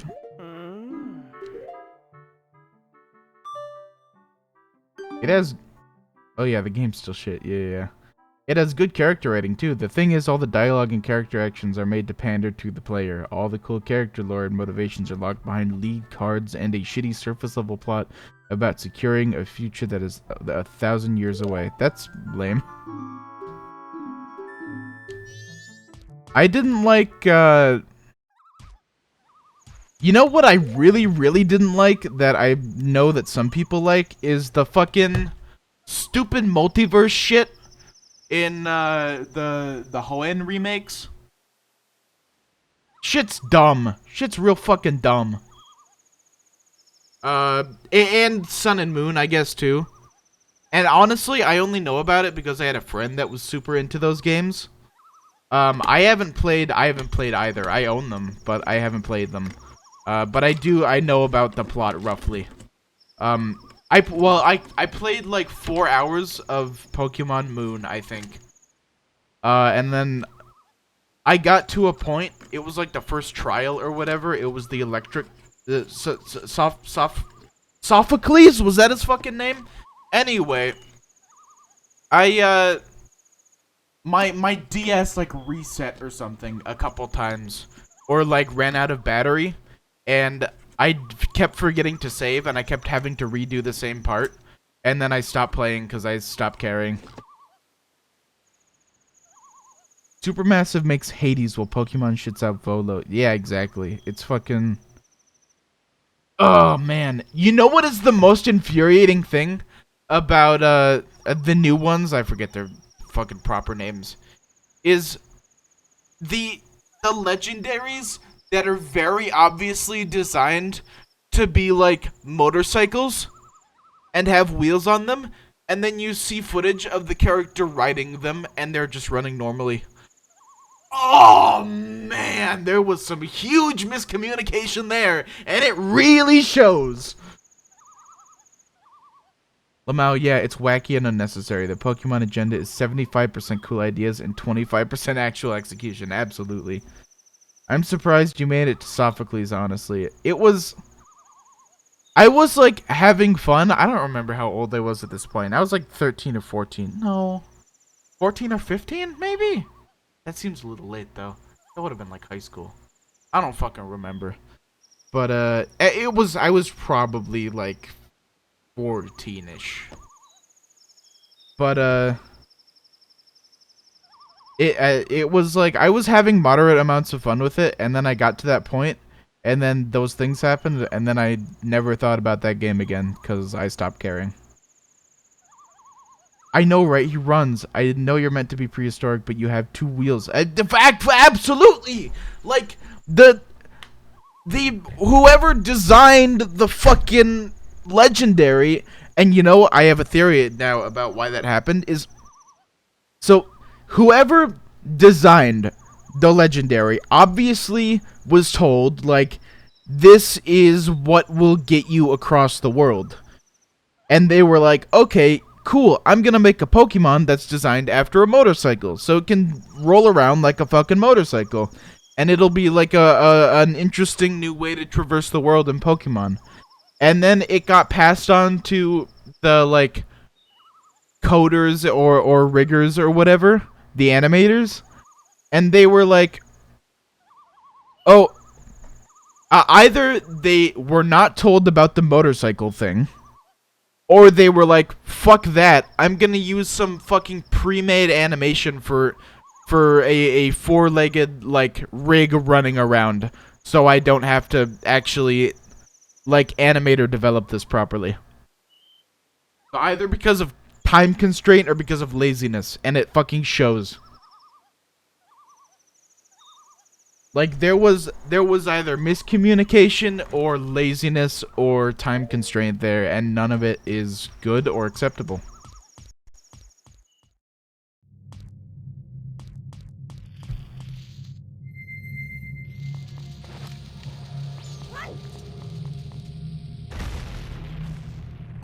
I hate video games. I like when video games are good. I don't like when they're bad. Bad video games? Kinda lame. Controversial opinion, I know. Can I kill these spider? I can kill these spider. And they have Sculptula tokens, which I need the hookshot to get. And I need the hookshot to get in here at all, so whatever. Obviously cat, but you get it. Yeah, obviously. But like, I hate when video games are bad. It makes me mad. I hate when video games are bad because they get arbitrarily limited by the publisher. That's the worst part.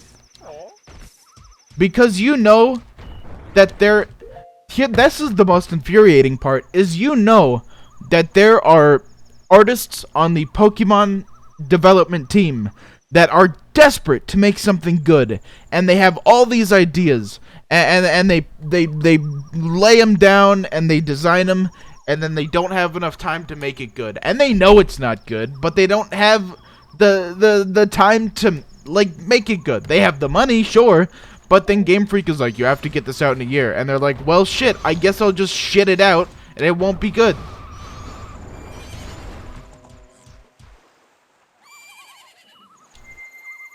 And I think that eventually the people who are really passionate are gonna leave Game Freak, and you're gonna be left with, oh hey, there's an owl statue. You're gonna be left with only the lazy ones, And even when they're given an opportunity to make a good game, they're gonna just continue being lazy. Because all the people who are actually passionate left. I don't think the alarm worked. I might have said it wrong. Pokemon fan games are likely the future, which is sad, but kind of neat, I guess. Still sad. Yeah, if Game Freak ever comes to its fucking senses, it'll start, like, hiring the people making the really good fan games, like Sega, with Mania or whatever. But I don't think that'll happen. I think that the fan game people will just continue to be DMCA'd. And fucking cease and desisted.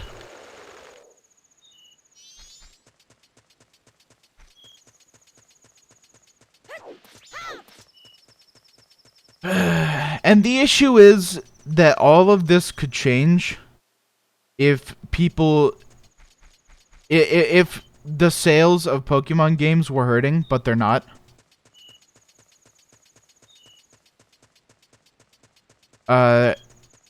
Like, I would really... Oh, hey, look, it's a tree from Sword and Shield, except it has more polygons, I think. But, the only way Game Freak would ever change is if the sales started hurting, and they haven't. And it's the worst. Was Nick Cage purple before? Yeah. He's been purple.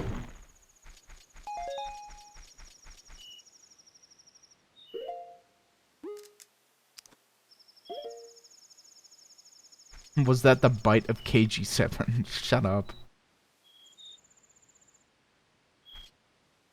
I'm the problem, and I will unfortunately continue to be. Yeah, that's the thing, is that... I for some reason, I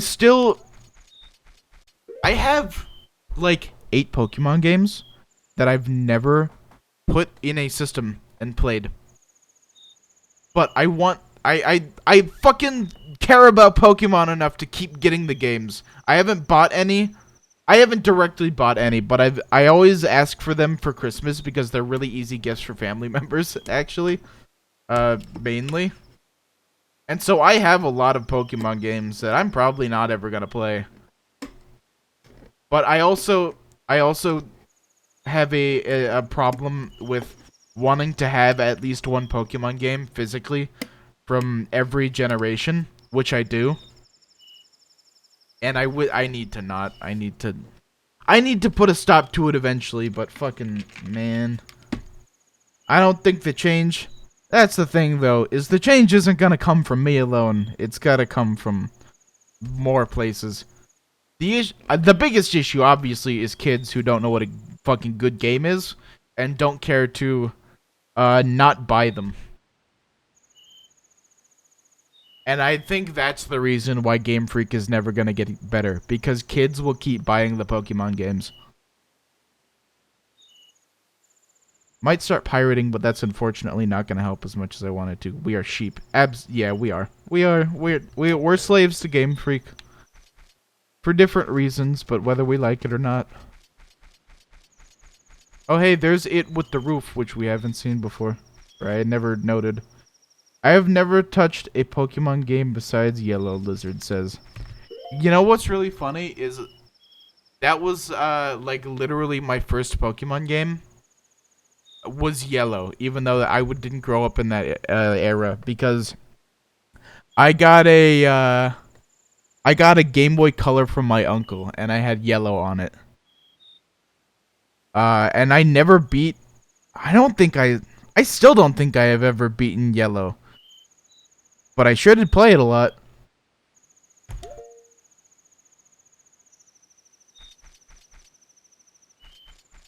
Lizard, I really would like it if you played the, fuck. The DS Pokemon games. Those are still the best, to me. Just regular DS, not 3DS. 3DS is where they started getting shitty. But, like, this is not a controversial opinion that the DS games are the best. That's nice. I picked it because it was my favorite color. That is the most lizardy move I've ever heard of. Like, I'm playing Pokemon Yellow because I really like the color yellow. Fuck a colon D. My mom smashed my Game Boy Color with a hammer once when I still lived with her. Jesus fucking Christ. I'm surprised my mom never smashed a console of mine, because she sure did get close at times. DS games had black and white, right? And I think some Mystery Dungeon games. So DS had Diamond, Pearl, Platinum, Soul Silver, Heart Gold, which were the first games. My first Pokemon games that I finished and that I played when I was a kid who could actually understand things or like read text. And so those have a special place in my heart. But then they have Black and White and Black 2 and White 2 and the Mystery Dungeon games and the Pokemon Ranger games, which are pretty good.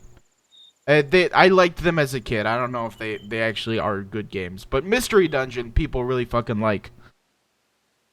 Why is parents smashing people's technology so common? Because technology bad, lizard.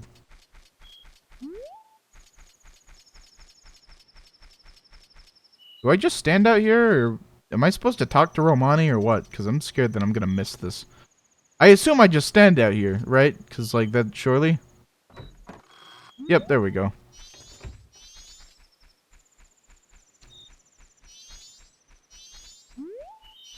You could ask why mental instability is so common, and it would be the same question. Yeah, pretty much. Pokemon Ranger goes hard and makes me smile when I think about it.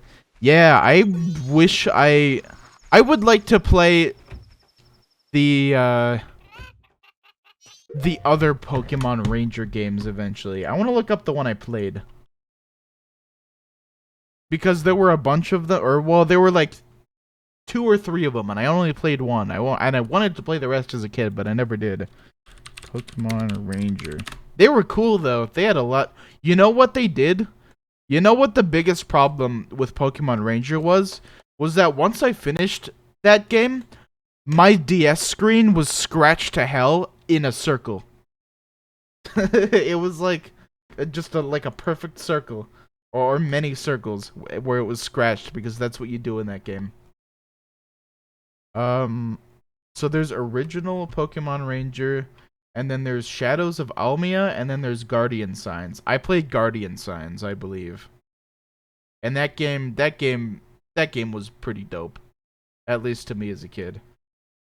I liked that you weren't like catching the Pokemon and that you were just like enlisting their help for a little bit.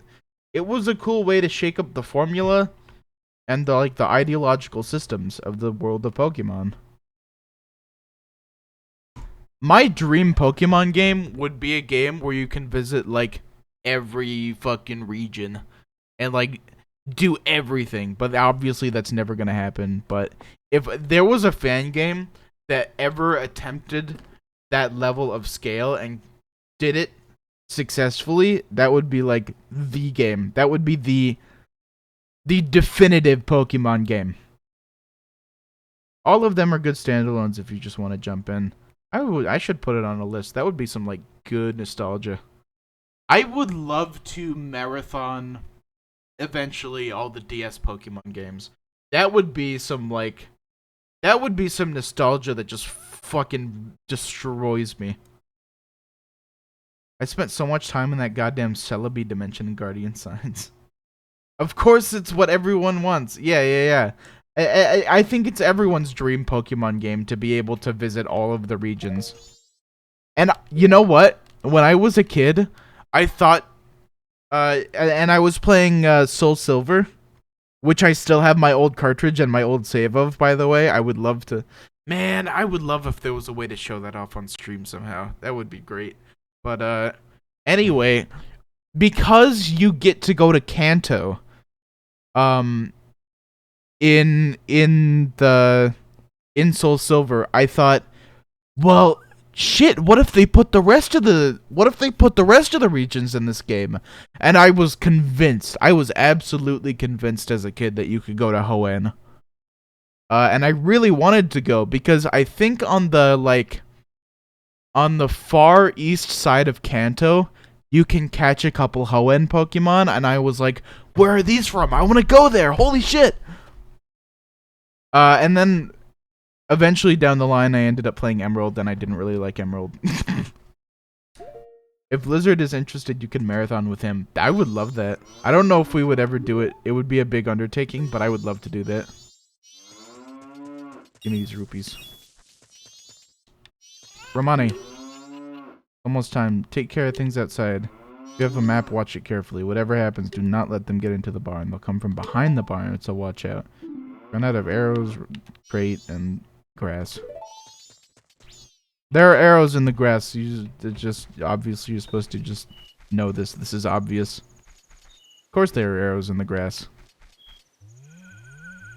Here we fucking go! Cue the creepy music, cue the aliens. Cue the best mission in this game. You know what else it was that creeped me out about this? Was the, I was scared to death of aliens as a kid because of a few too many times watching like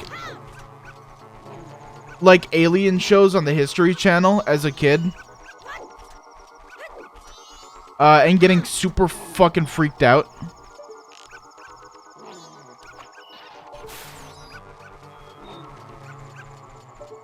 Man, the music for this is amazing.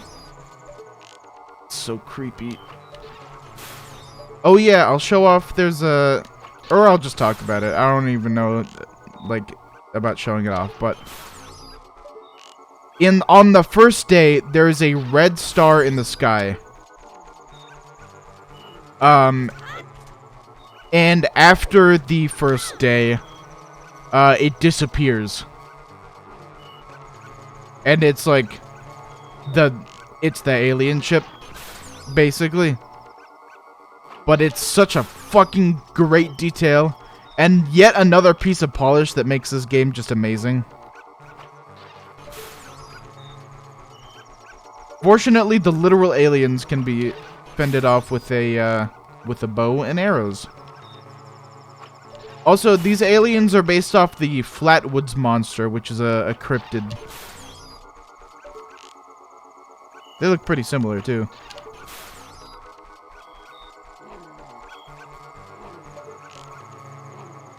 I think they just spawn in the same place. Yeah, I think they spawn in the same several places. I don't know about them appearing behind the barn, but we'll see.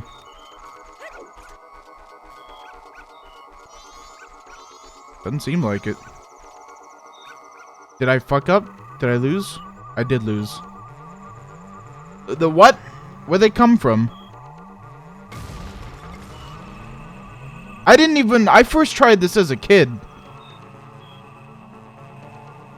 Shit! You know what? You know what I can do is I can save scum. Because I saved, I think, not long before this. I wasn't here, I was rinsing out a bowl of cereal. Repost to scare Wyatt. Blizzard fucking you up in the QRTs. World builders are so sick. Absolutely. What if one of the artists accidentally just added a red dot? I'm an hour away from Flatwoods. Oh my gosh, that's crazy. They have a festival for the Mothman Bridge every year, and I think it's coming up. That rocks. Mothman is cool too.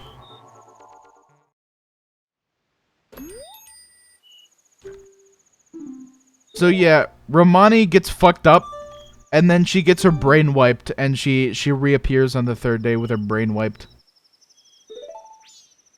It says failed to bust the ghosts, by the way, in the bomber notebook description. That's so cute.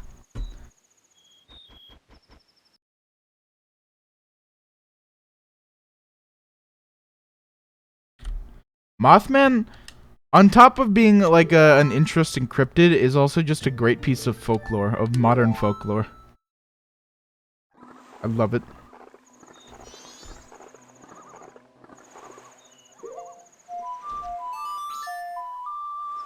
People just bungee jump off the bridge and sell snacks. That's based. At least they didn't kill her, I guess. Yeah. I mean, the whole point of it is to be reminiscent of a lot of alien abduction stories. Because a lot of the time, like, what happens to people is they experience a, like a time skip. And get put in a similar place to where they last were, but not the same place. And they don't have any memory of what happened, or very vague memories, and it's supposed to parallel that. And it does it pretty good.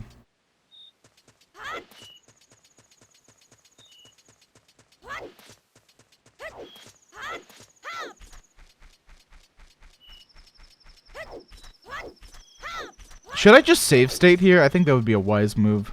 Or just before, I think.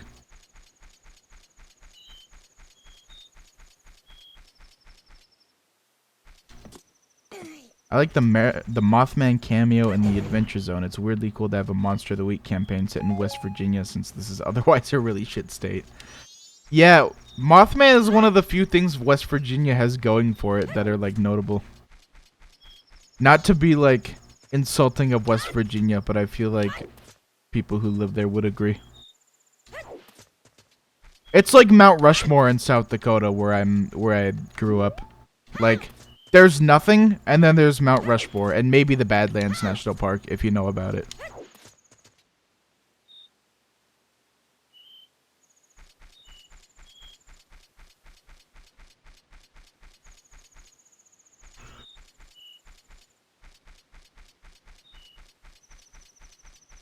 Sometimes you have to wait in this game, and sometimes, well, you can skip it with the ocarina, but, like, it does give you a really, really good opportunity to absorb the atmosphere. I don't know if you can see the red star from the ranch on the first night. I think it's usually pretty bright. Maybe first person.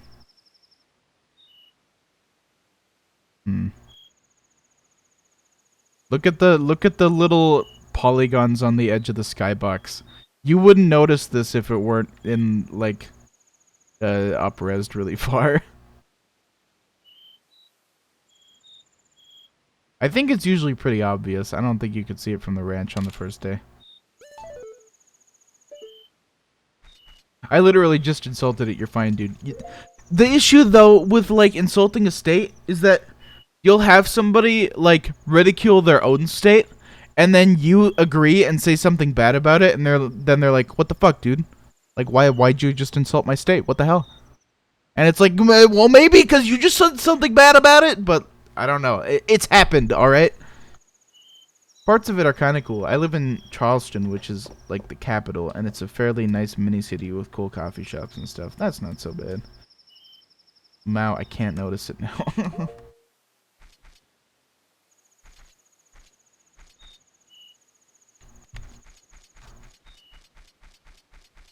Romani, get your ass out here.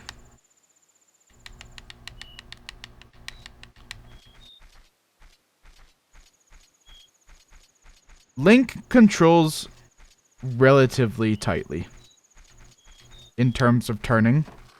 I feel like, most notably, The Witcher for me, The Witcher 3, which I played like 10 or 20 hours of and then got bored of. Which, by the way, can I go on a little mini rant about that? Why do people fucking like The Witcher 3 so much? The gameplay is like nothing, and the stories are mildly interesting, but never grabbed me in the time I was playing them. And they were just like, I could not get into that game, and I tried really, really hard. Because I like fantasy shit a lot, and I was like really primed to like that game, and it just didn't happen. Which fucking sucks. But anyway, when you're running around in The Witcher 3, I guess it's to be more immersive or whatever. You can't just turn around and he'll snap into a direction. He does this whole fucking heavy-ass turning animation where he fucking takes an hour to, like, just turn around and fucking, it's the worst. Like, I would rather be less immersed in the game. You know what? No. Because I'm not more immersed in the game. It takes me out of it whenever he takes an hour to turn and I go, this is fucking annoying. I would be more immersed in the game and the gameplay would be more engaging if you just let me fucking turn on a dime. Like, it's so much better. Just do the Dark Souls thing. Just do the Dark Souls thing where it doesn't look very good, but it sure feels great to play when you could just turn around instantly whenever you want. Ugh. Dumb brain dead Malin model head ass. Funny. Game design rule 1, don't waste my time. Exactly. Like, just make your game enjoyable to control. That's one of the best parts about a game. It is the innate tactile feeling of controlling the game. And that is something that The Witcher 3 does not do. Anyway, rant over. It's time to unpause again and play the video game.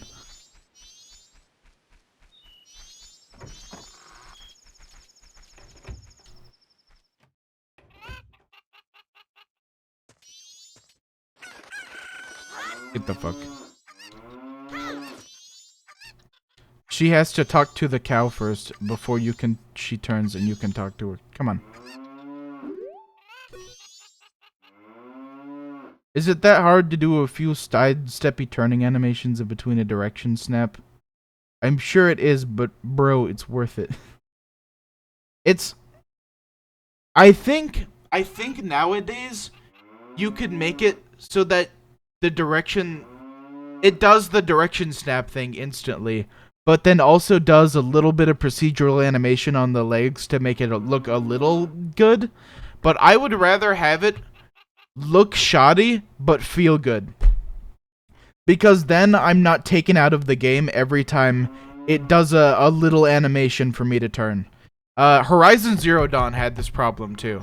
Where Aloy, if you wanted to turn with her, it was like a whole fucking production. And it was not good. They should keep the long turn animation, but speed it up just like 4 times so it looks funny. That would be... I would love that, actually. I want to know if that would feel good and what it would look like, because it would just be funny. Alright. Time to not waste magic. Not that I have any.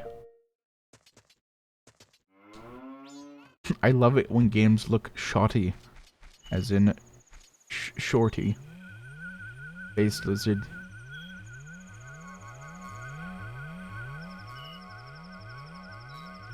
Alright. Time to not fail this, although I don't know how I did last time. I think what happened is something came in from this direction.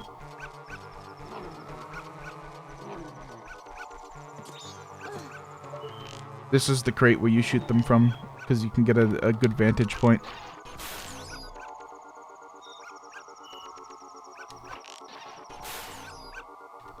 Should you only, like, worry about the ones that are close? Because I feel like the ones that are far away are never going to be an issue. So where the fuck did it come from? Here, it was of this fucker. It was this one.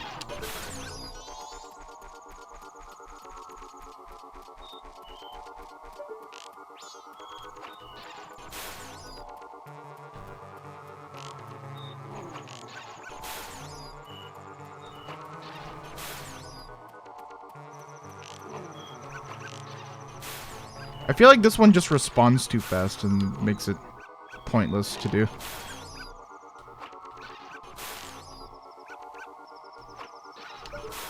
God damn, they're creepy. I love it.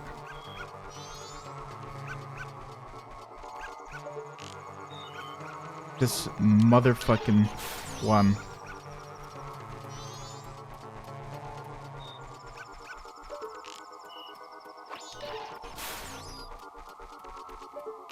How long do you have to do this for? I don't know.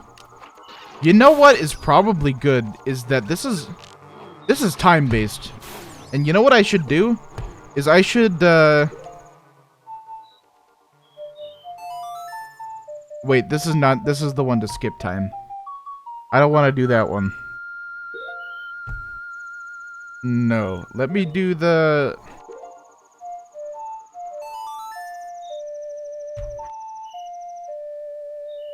Wait, but maybe they move faster if you're on regular time. I don't know. Let's find out.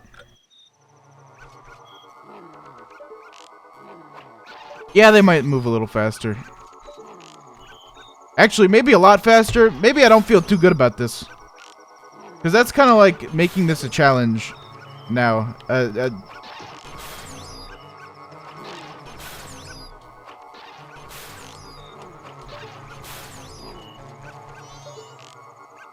fucking... I'm running out of arrows? That's concerning. Oh, it's getting light, though. Why is it a whole production to just shoot, or to break a crate in this game? Whoa, they're getting close. It's also got, like, a survival horror feel, this mission. Which is cool.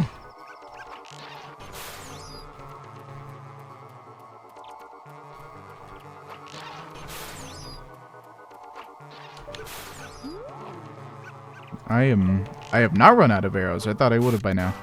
Oh, nice. You can tell when one gets too close because the dog barks at it. Oh, that's cool. Thanks to you, the cows are giving thanks too. Here's Romani's thanks when you drink it. Put your hand on your hip and take a big gulp like we do here at the ranch. Don't give me your milk. I don't like the implication of that text box. I gotta think about that.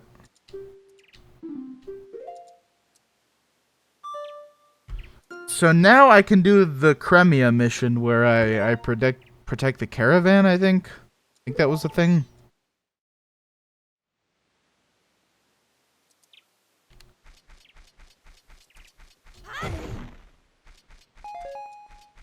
And that gives me access to the milk bar.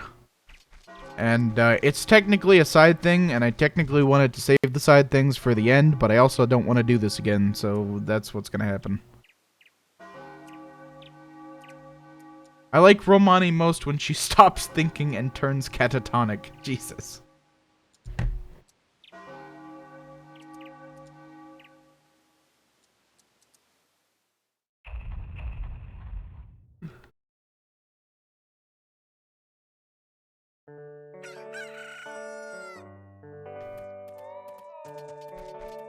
Oh yeah, and I should probably get the slowness back on for to make the most of the rest of this cycle.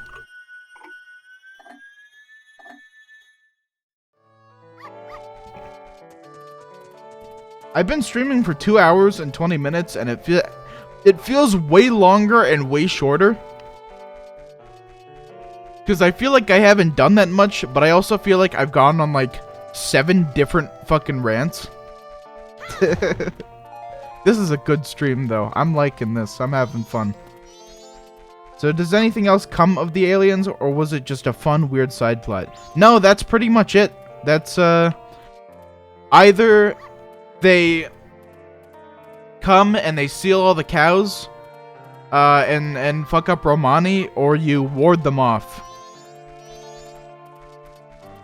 Which I guess the other part of it is that now they have cows for milk. And then Cremia is able to get the milk and take it to the milk bar. Which is another mission where you protect it. And then that gives you the mask that gives you access to the milk bar. Which is in itself another, like, way to get 1 or 2 different heart pieces. Via different side quests. But the aliens themselves don't come back.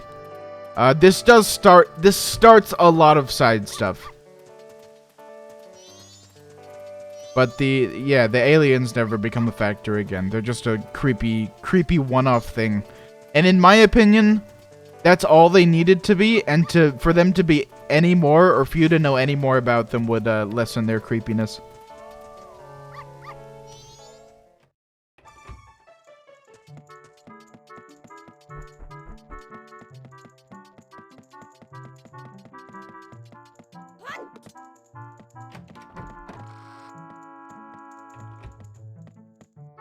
Oh, that was cool. Yeah, it's a really neat little section of the game. It's definitely the kind of shit that you think about as a kid and that makes you really scared. But as an adult, it's just creepy. Just a bit creepy.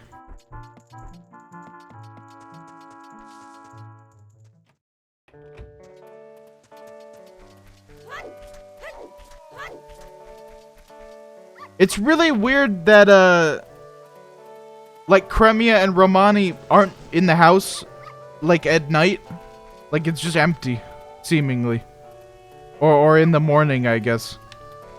Like, where are they? What happened to them? Oh, they're in here, I guess? Oh, that makes sense.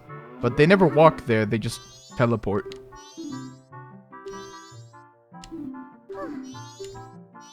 I'm going by wagon into town. Would you like a ride? I'll be leaving at 6 o'clock this evening, so you can join me if you like. Okay, good. This is important. This is the way to get the milk mask, I think. I think you also... I remember a cutscene where you get a kiss from Cremia, which is cute. Also, I remember drawings where Cremia gives you more than a kiss, and also milk-related things. But that's neither here nor there.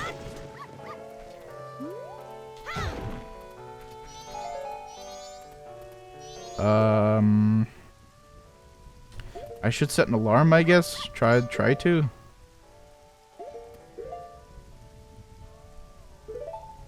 Schedule.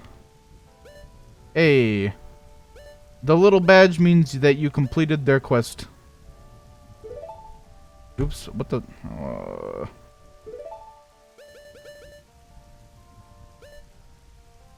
Alarm. Remove. Good. And... Cremia? I can't... Oh, I can set an alarm. Day 2... 6 p.m.? I guess I'll set it for 4. Nice. Do you need to get your sword? I do need to get my sword. Thank you for reminding me, because I 100,000% would have forgotten. That really made its rounds back then, huh? Yeah. Mountain Village.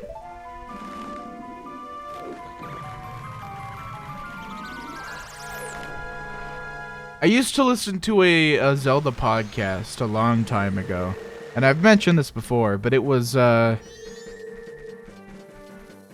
old podcast for the Zelda Dungeon forums back in the day.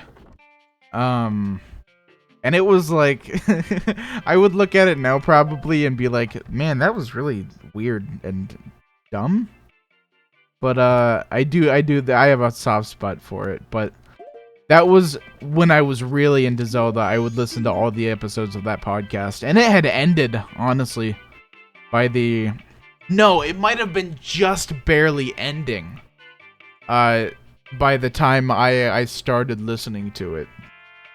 But I've listened to it through completely, like, twice. Both times when I was a kid.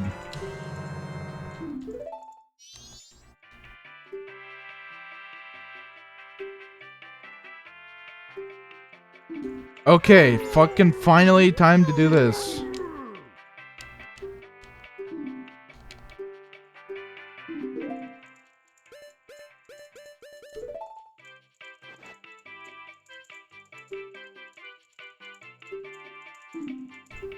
But anyway, I remember specifically from that podcast They had a Halloween segment where they talked about creepy stuff in the Zelda games, and it was like the aliens from Majora's Mask. It was the Shadow Temple from Ocarina and the bottom of the well from Ocarina.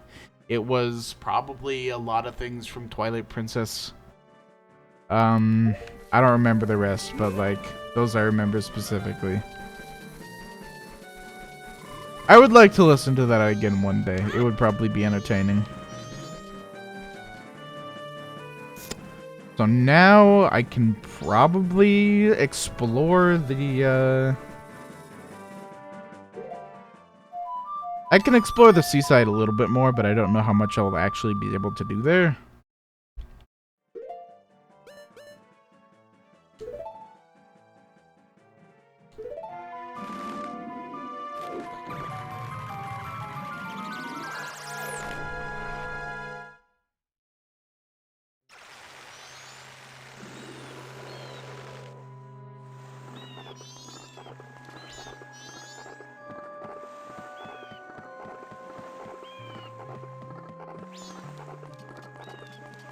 That's the Great Bay Temple. I forget what the quest is to make it not fucked, but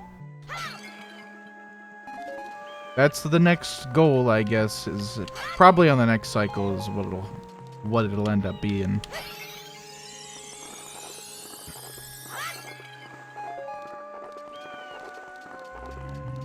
But I need to talk to some people and do some questies. Lol, I remember adding the podcast to my library when you mentioned it, then didn't touch it. Yeah, it's I wouldn't say it's a good podcast, but it is entertaining if you're a Zelda fan or just like weird old podcasts with people who are not like entertainers by trade.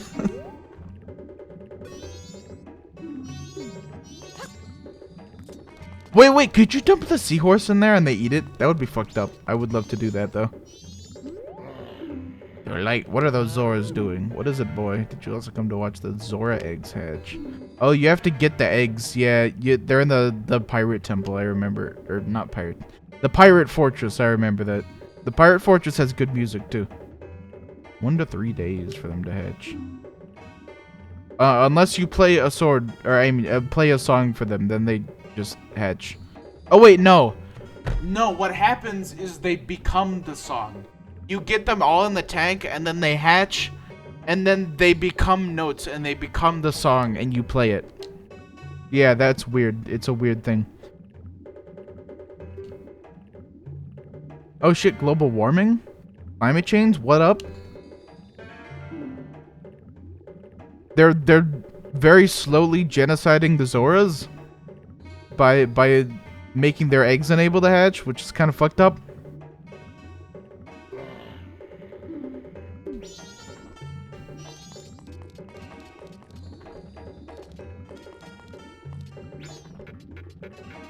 This guy's a freak. His Zoras are sentient, you goon. He's helping them. He's keeping them from being genocided. Technically, so I don't know.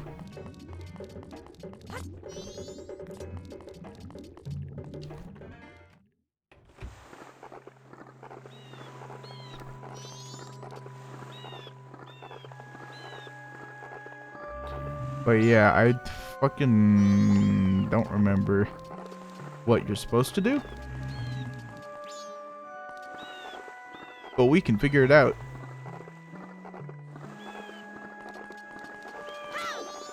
You know what I think maybe happens is that you find Macau somewhere on the seaside or something. Okay, so he's based, but he's on thin ice. Absolutely, yeah. He's a creepy dude, but ultimately his goals are righteous.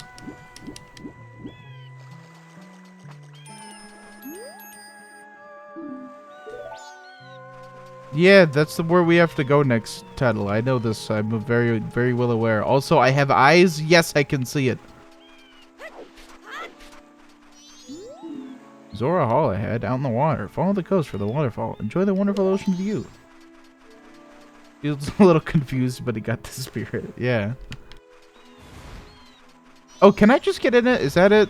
No, I think it's over here. I don't remember. At any rate, I should jump over here and we can watch him do his cool flips. The one where he T-poses is my favorite. That one. If you jump from a high place, he holds the T-pose. And it's brilliant.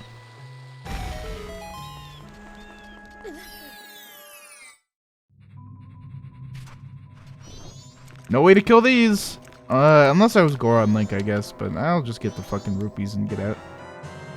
Oh, a Bonshu. I forgot that those existed, because I used them literally when they are required, and no other time.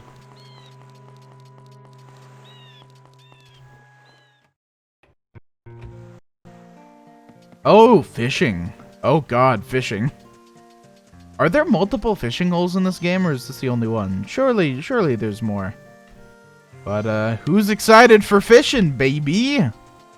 I don't think I ever did this my first playthrough, but I might do it this time around, because the fishing is fun in this game.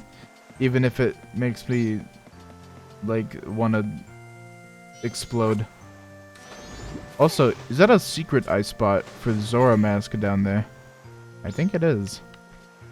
Which, it's cool. I wanted there to be a little bit more to the fishing hole than just fishing in Ocarina of Time. And there's actually more here than meets the eye, it seems. But, that is neither here nor there at this point. Look at that dumbass looking fish on the wall. Too late now. Yeah, this requires the hook shot, which I do not have.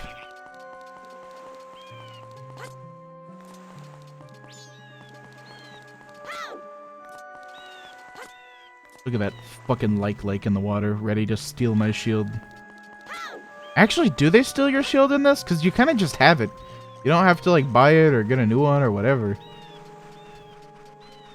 Oh, hey, Zoras. You know what's the worst piece of Zelda lore? Like, literally the absolute fucking worst. Get new rant time, baby. It's, in Wind Waker, the crux of the story is, in Wind Waker, that Hyrule got flooded and turned into an ocean to stop Ganon from coming back. But, and as a result, all the races of Hyrule, like, oh, the goddesses flooded Hyrule, actually. But then the goddesses changed all of the races, to adapt to the new place. And the Gorons, the Kokiri got turned into the Koroks. The Gorons might have just fucking died. And the Zoras turned into, the Ruto, which are bird people. But you know what's fucking stupid? Is that the Zoras live in the ocean! And they live in water, and now there's more water than ever, and they're like, no, we're gonna turn you into fish. I mean, we're gonna turn you into birds. Like, what? If any species were going to not change, it would be the Zoras in this situation.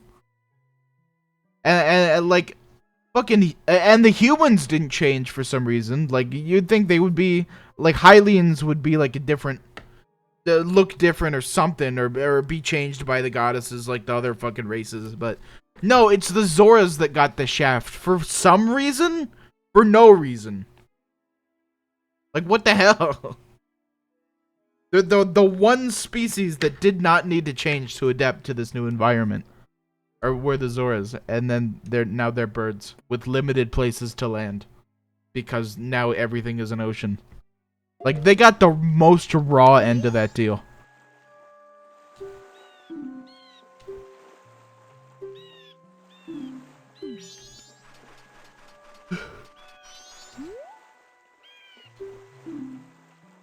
Among Us?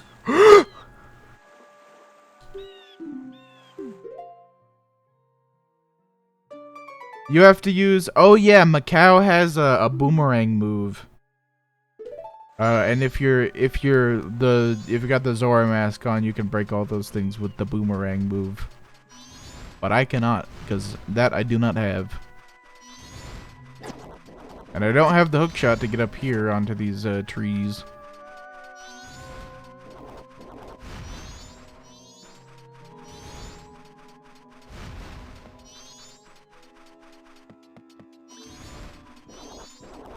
It's not Macau. I'm thinking of the former Portuguese territory in China that is now a gambling mecca.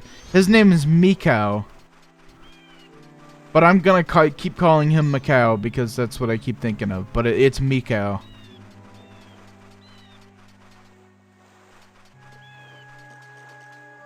Anyway, I don't remember what I'm supposed to do here. Maybe go to the pirate fortress.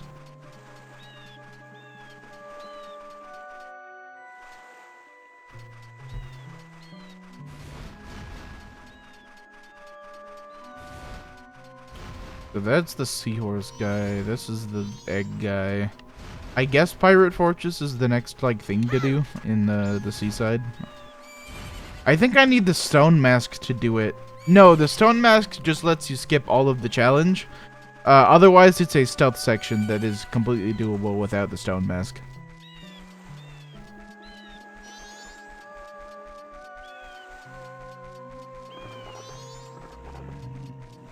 Fucking like, you will not.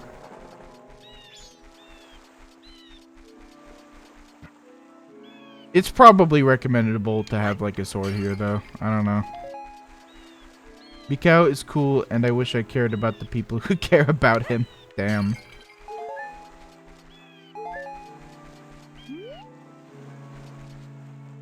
I like the Indiegogo's plotline. I think it's cool. You know what I really like is in the milk bar, having a band comprised of all of the instruments of the masks that you get. That's awesome. I have a lot. That's a lot of fun.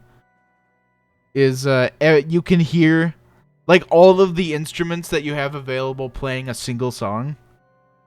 And seeing all of your different forms all at once on stage. That's awesome. I love that.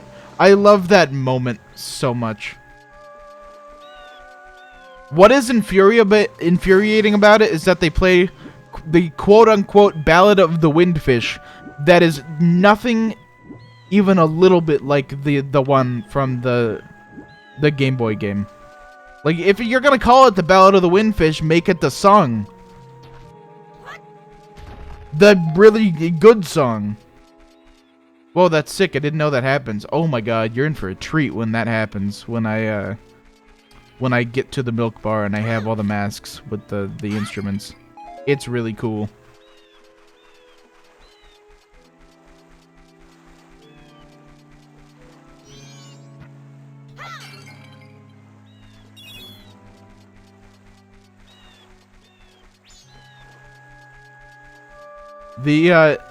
Definitely for me, the way to play this game, like, the way to play this game for me is you do everything and you get the Fierce Deity's mask. Because not only does it completely trivialize the final boss fight, but it also, you get to experience all of the interconnecting stories of the people of Termina, which is an awesome experience. And there are so many just great moments associated with it. Oh, are you supposed to... The way that you enter the Pirate's Fortress might be the Jora mask, which now I don't know how the fuck I'm supposed to get it. Oh, hey, there's the Jora. This is your first time at the ocean? This is the ominous Pirate's Fortress. If you hang around for too long, the pirates will see you and get you. I know, I remember, the only thing I remember about getting the Jora mask is that you watch Mikau fucking die, and then you play the Song of Healing for him, and then he passes away and you get his mask. That's partly why I enjoy watching you stream. I don't game a lot, but I love these stories and cool moments I don't get to experience because of it. And also because you're cool and funny. Thank you, that means a lot.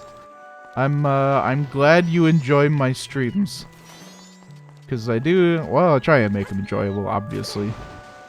But that's why I like playing games that I've played before, because I can offer a lot of tidbits that I know about them. Like, games that I've had an obsession with in the past are fun to stream because of the... Well, partially because I can get through them pretty efficiently, but also because of the knowledge I have of them and being able to share that with people who may not also have gotten as in-depth if they played it, or maybe haven't played it at all.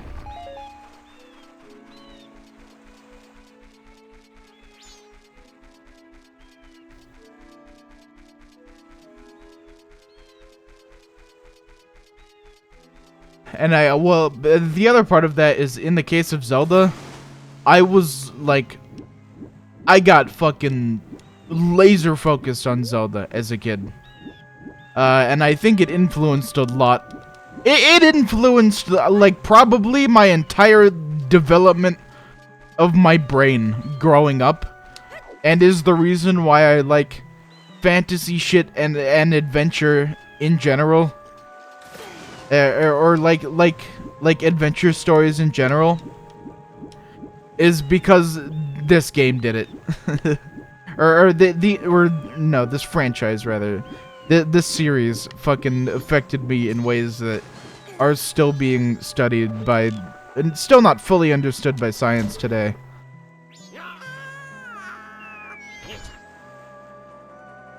Like, this is probably the most influential game series in my life. Genuinely.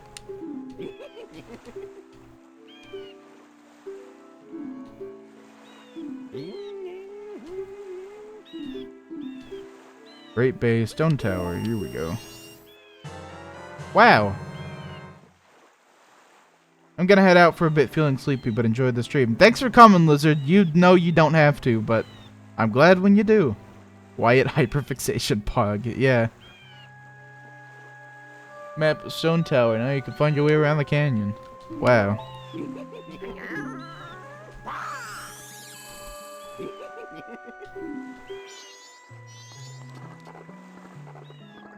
Tingle snaps his legs in pieces and bleeds out at Great Bay.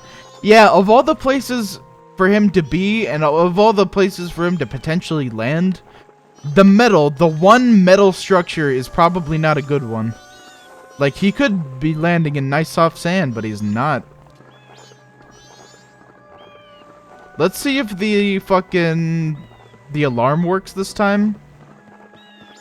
Because I don't know why it wasn't. But we'll see. Oh, shit. That was completely on accident.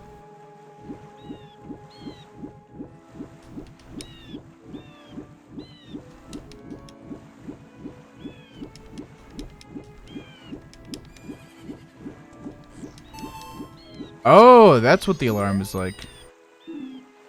That's cute. Alright. There we go.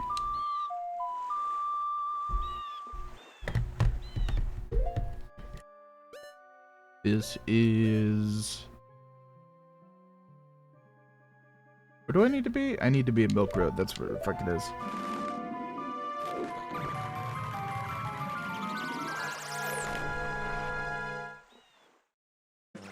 Doing the sword thing and the Milk Road quest in the same cycle is really interesting.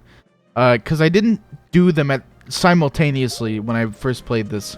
But it really, really seems like these two quests for the ranch are deliberately designed for you not to use your sword and you only use the bow. Because presumably your sword is being worked on. Like those two things, the sword quest and this were made to be done simultaneously because they happen at similar times in your playthrough of the game. And I really appreciate that little design detail. Again, this game is really, really intricately and cleverly designed and had a lot of thought put into it. Very clearly a lot of thought put into it. Kulu limping for the rest of your life, you goon. Damn. That's cold.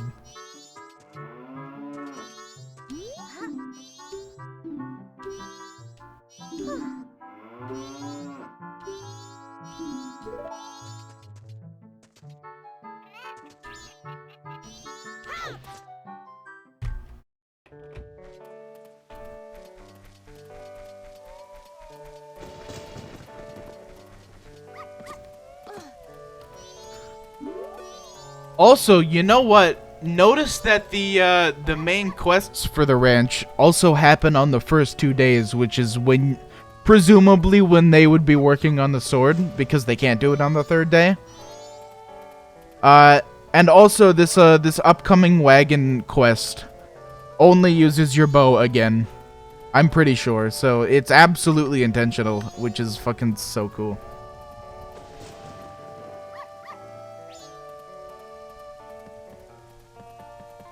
This is, I don't know, playing through this game again and seeing all the little pieces of polish and the tiny little design details like that are really, like, I already love this game, but they're really taking my opinion of it to another level. Where it was already super high,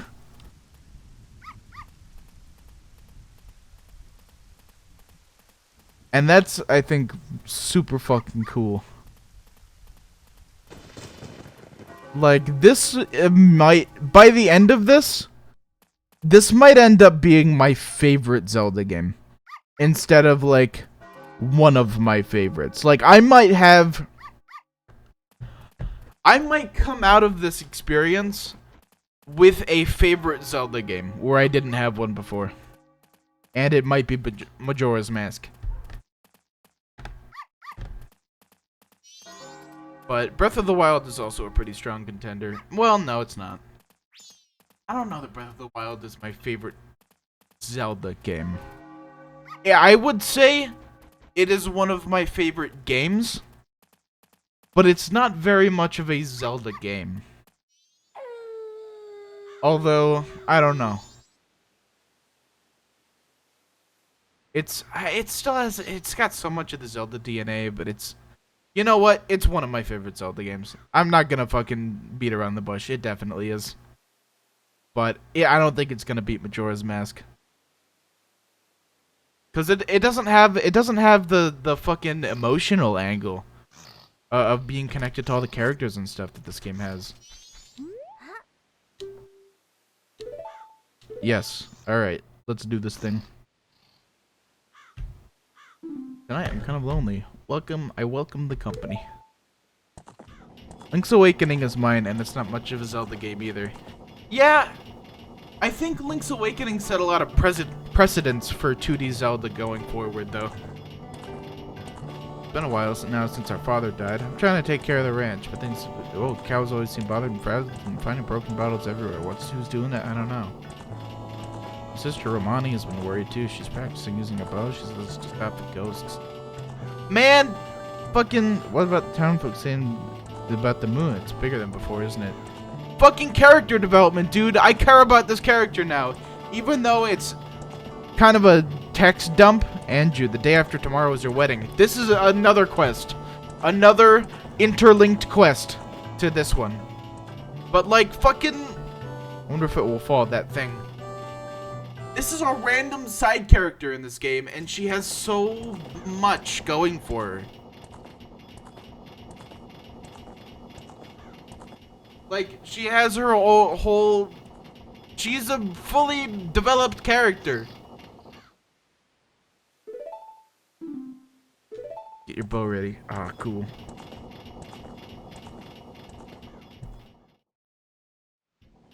You can have a fave even if it's weird or unconventional. Yeah. And I would say no Zelda game is like a run-of-the-mill Zelda game, necessarily. Because each one is like pretty distinct in the... First, Milk Road is blocked by a boulder, and now... I take this detour through ugly country. But, I would say that every Zelda game is super unique and that there's not one Zelda game that's like a generic Zelda game. Besides maybe Ocarina of Time, but that's because it influenced the rest of the series so heavily that it kind of became the generic Zelda game, even though it wasn't at the time, but it just had so much influence. But every Zelda game is so unique that I don't think that there's a definite. There are tenets, sure, but there's not one Zelda game. If any pursuers come from behind, chase them off with the arrows. They may be after my milk. She's cute. She has a cute face. Look at her little the whoa face.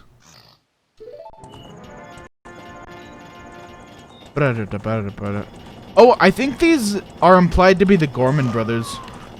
Absolutely they are. Listen to the sounds. Because they're fucking evil.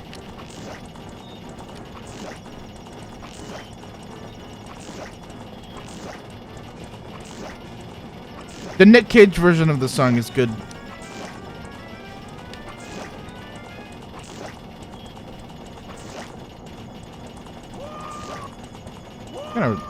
Oh, I thought I was gonna run out of arrows, but they're not limited during this part, which is nice. So really, I should just be like fucking going mental on their asses.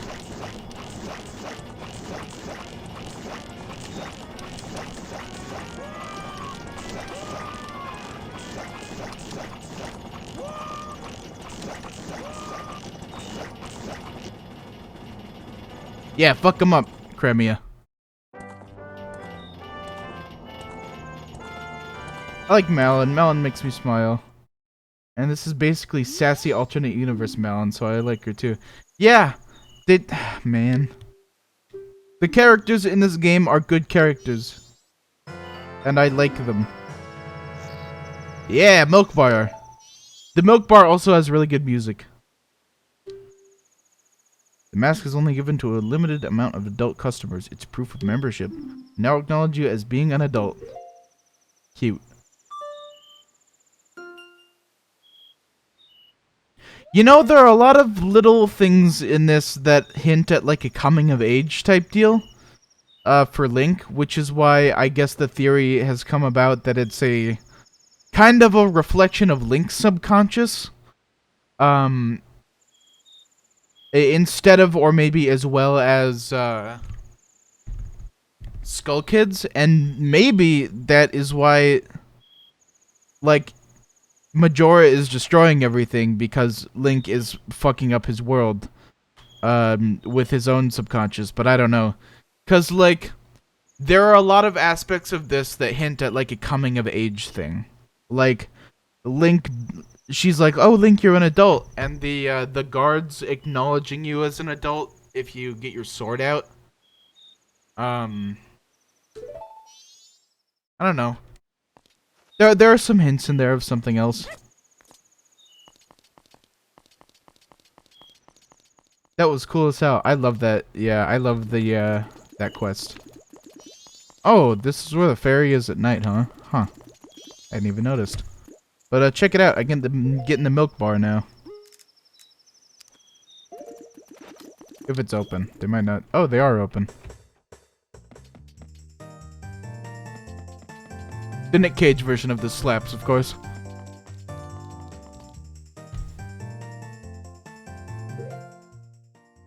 I don't know the song for this yet, but... yeah, this is... you go on this stage, and you put each mask on, and you play a specific song, and then they all play it together. And it's really cool.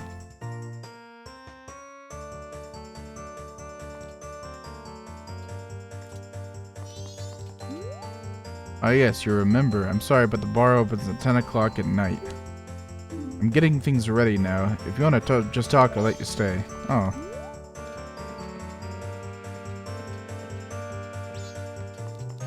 So the bar opens at 10 o'clock. It's actually almost 10 o'clock, so fucking might as well.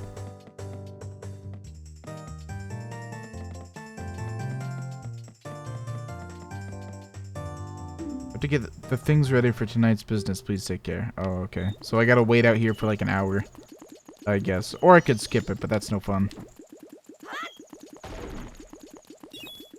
Get the fuck out of here, kid.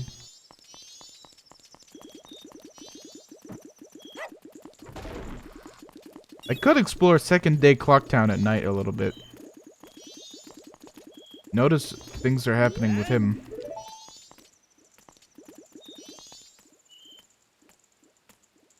Oh yeah, he goes to like the milk bar and cries or something. Oh no, he's the leader. That guy is the manager of the Indiegogos. That's what it is. And then he's like frustrated or sad because they can't perform because Mikau is missing.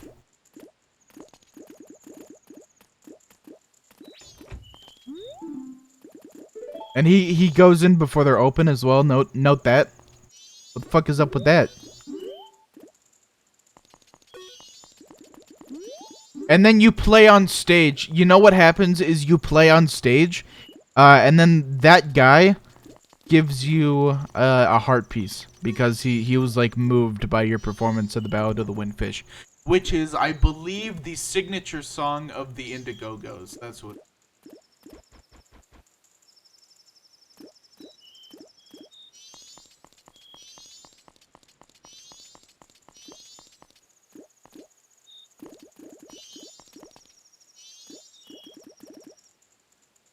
I hate this fucking kid.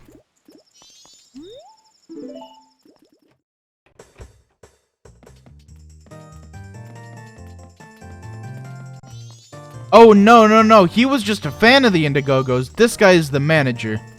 And he's like, my fucking band is missing. We're supposed to perform here for the festival or whatever. But yeah, this guy gets moved by their performance. He gives you a heart piece. Hey, you. Milk. It's milk. Did you get tipsy from something like milk? Oh yeah, the milk in this game is implied to have either alcohol-like qualities or it's alcohol milk, like a White Russian.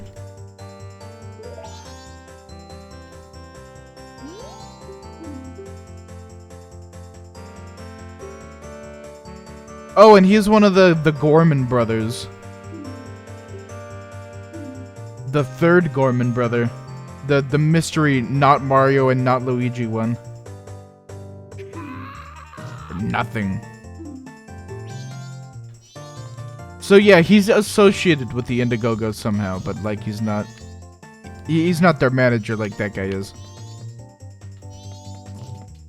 Oh yeah, you can buy milk from this guy. Give me a drink, bartender. Chateau Romani is the Chateau Romani is the alcohol one, and I can actually just withdraw money from the bank to get that, because might as well, I guess. It might be useful for a quest or something, I don't remember, but I'll drink some. 200 rupees is nothing to me. I'm a god among men. Withdraw. 180. Does it make you feel like your time is wasted at all when all the work and time you put into this world is a bit wasted? Like, even though the world is saved, you can't go back and fix everything for all these people you love? 4 rupee service charge? Yes. Oh, I can't. Oh, okay. Oops. That's a cruel joke. Oops. Fucking. Oh my god. 177. Fuck you. Alright. Anyway. Yeah, it sucks that you can't solve all their problems in one cycle.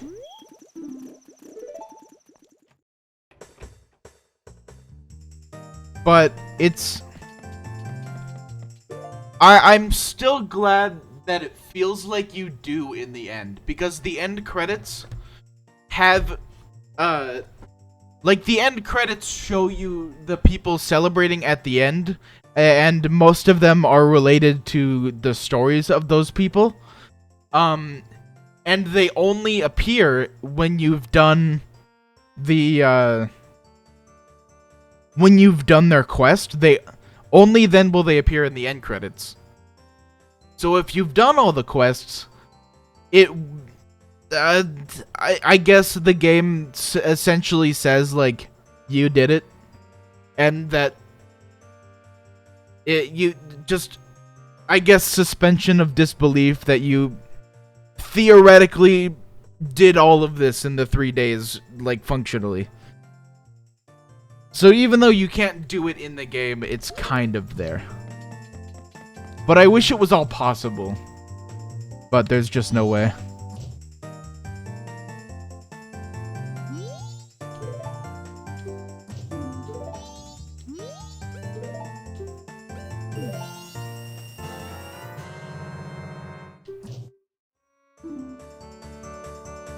Huh. So yeah, it just gives you like fucked up magic power buff or something. Oh, that's cool. I love that. I thought they just told you to fuck off. No, they, in the credits, if you did the quest for the person, then they appear in the credits, like, doing whatever it was that you did the quest, like, that their quest was related to, which is really, really fucking cool.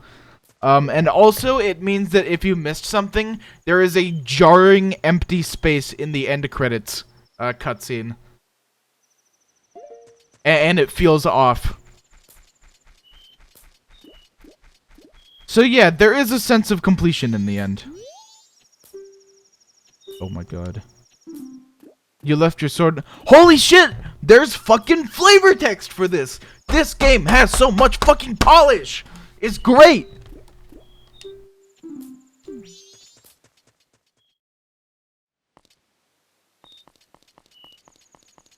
They thought of fucking everything!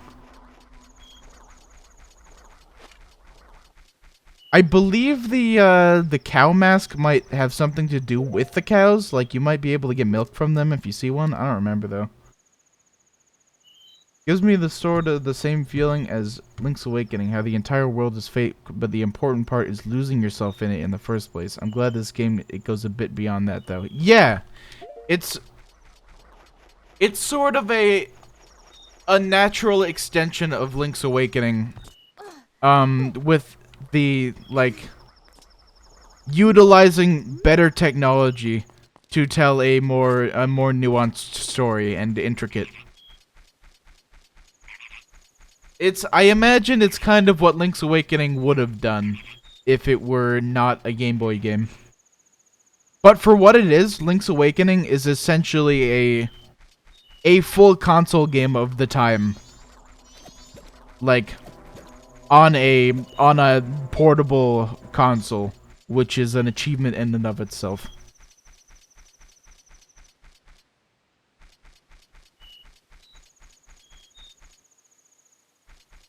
What am I doing? Oh yeah, I can do the grape A. Fucking, there's not too much for me to do at the moment, in all honesty. I can look at grape A some more and maybe think about what I'm supposed to be doing. I don't remember how did you get Mikau's mask, though. Or how you get the hookshot, which are both things you need.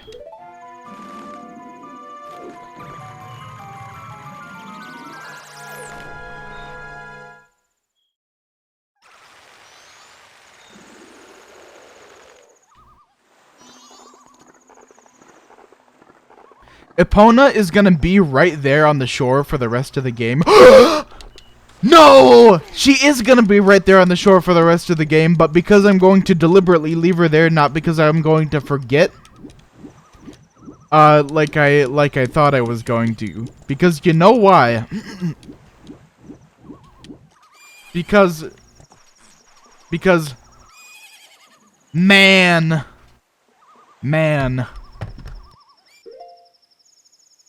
Let me fucking look it up. Let me look it up.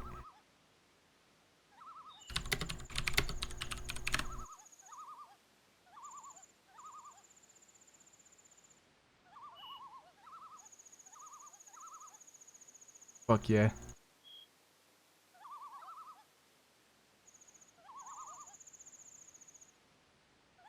Wait, let me put this Adobius.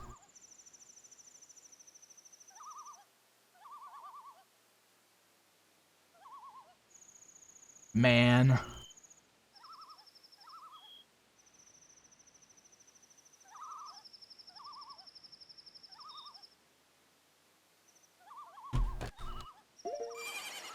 Look.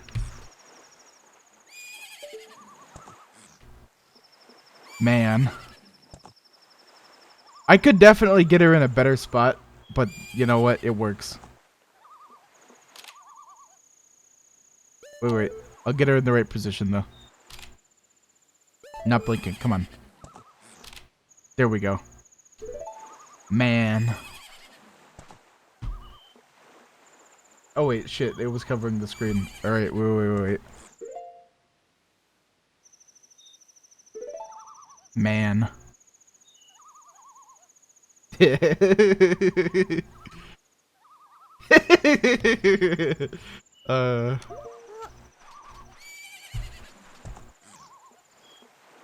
I would, you know what? I might edit a picture of Epona just instead of that horse. I don't know though, but man. Just man. She is gonna be like that for the rest of the game, because that's funny as fuck.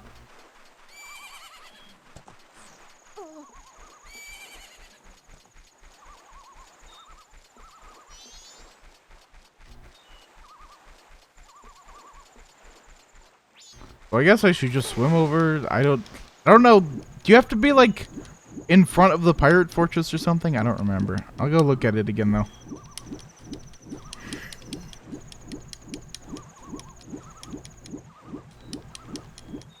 Oh, man, that looks like a fun, awful platforming section. Every time I move the camera, I have to make a conscious effort, not to mention how fucking insane it is to be able to freely move a camera in this game. Or any, like, Zelda game, 3D Zelda game.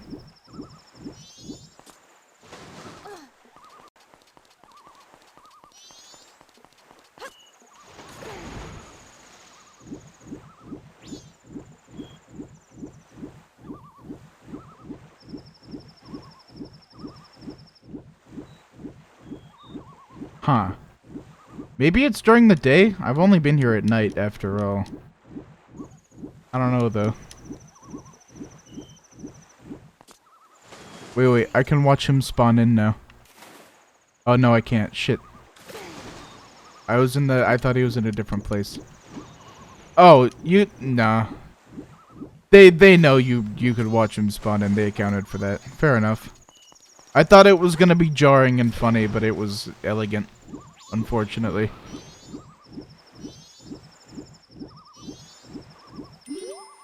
Yeah, so to get down here, you have to be a Jora.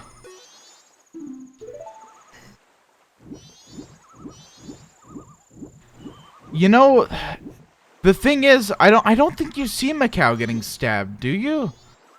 Like with the spike or whatever? I'm pretty sure that all I remember is you see him over on this beach over here by the boats, and he like stumbles up on shore and tells you what happened. But I don't remember anything to do with the pirates' fortress.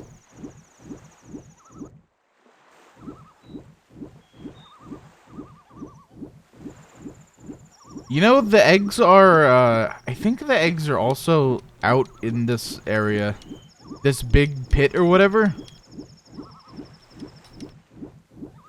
Oh, speaking of, there, regarding the world building discussion earlier, I was gonna mention that I really like high fantasy shit. And I enjoy, like, the races of dwarves and elves and fucking goblins and orcs and all that. But, and I think I vastly prefer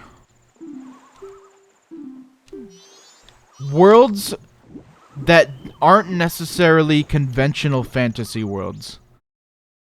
That have one really strong concept that they are centered around. The best example I can think of that is Made in Abyss, the anime / manga. Oh, you just get reset. Alright, whatever. But, Made in Abyss has one really strong central concept, which is, what if there is a super deep hole in the world that hasn't been fully explored? And then it builds it out. it builds a whole thing out from there. And it has all of these creatures and this society that is built around what may have developed if such a thing were to exist. And I really love high concept fantasy worlds like that.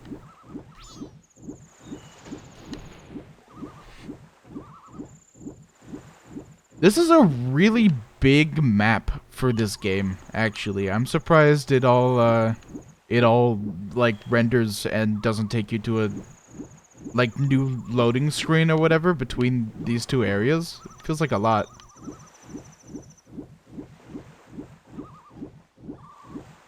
Of course there's like LOD stuff going on, but it's still surprising.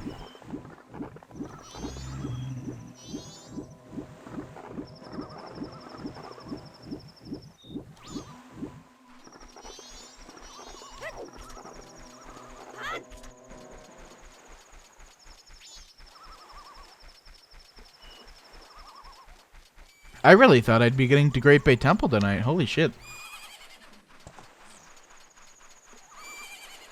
I think I'll stream for another like 40 minutes and then call it, because then I have to be in bed not long after. Not that I ever actually fucking make it to bed. Whatever.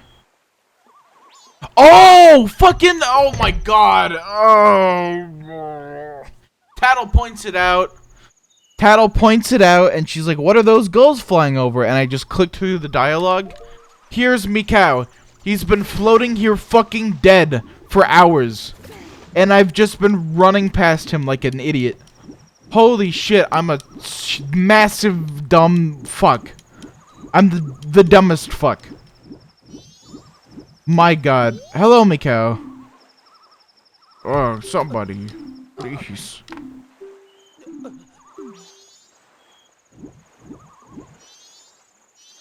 Grab. Grab? Oh, you have to physically push him. That seems a little jank. Whatever, I guess. I like the idea of the entire planet being a non-sentient organism that becomes active one day and rips open the crust of the earth, then drops all the people into its internals to live out their lives. That is interesting. I think Hollow Earth stuff, or Hollow Planet stuff, is just interesting conceptual shit in general. Lamau, you just let him drown. His gills are non-functioning, bro. Man's is gagging. Apparently, he's fine to just lay there for fucking 3 days bleeding out.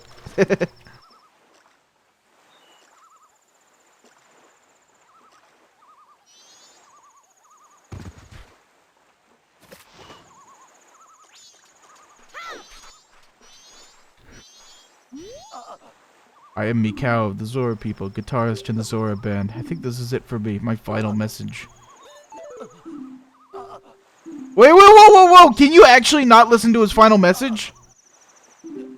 Oh, no, you can. He'll just lay there still dying for a while. I thought that it would be like, no, you're fucked now, asshole. Try it on a different day, on a different cycle. Oh, I forgot about this.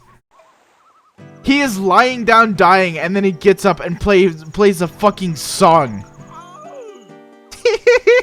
I love this. This is charming cheese. Bye-bye!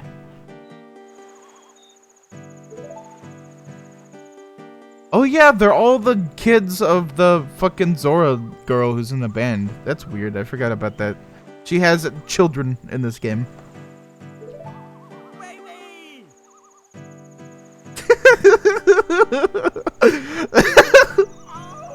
This is really good.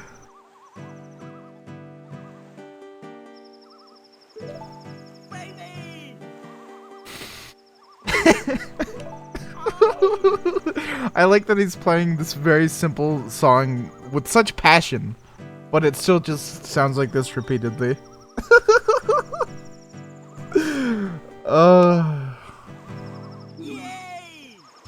Yay!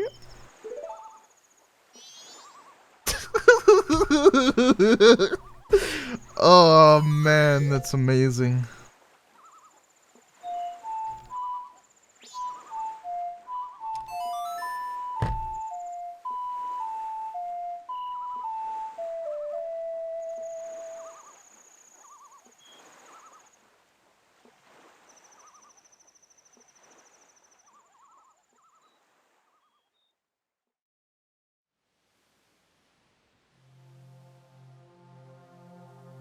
Damn, you're watching a man die and he straight up fucking pulls out the raddest guitar solo you'll ever see. And then he falls to the ground and becomes a mask.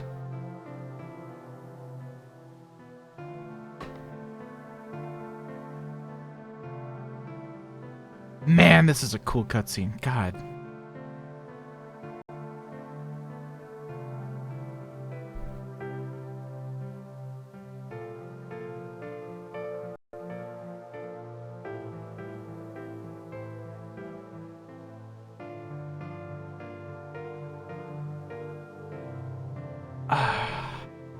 What a fucking dope ass cutscene. All the cutscenes for the main masks are like really neat.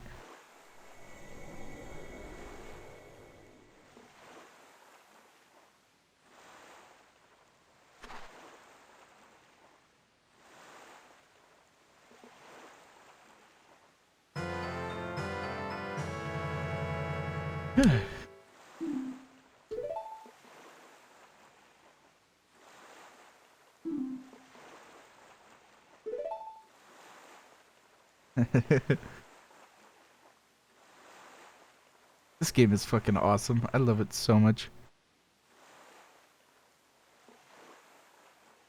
Oh yeah, I forgot that Link makes him a grave. I don't know where you would carve the song on this particular grave, but I guess it's there. Yeah, it's there.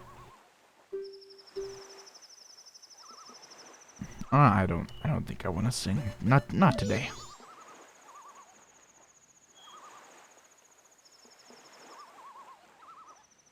Those are hints for things. I forgot what they are though.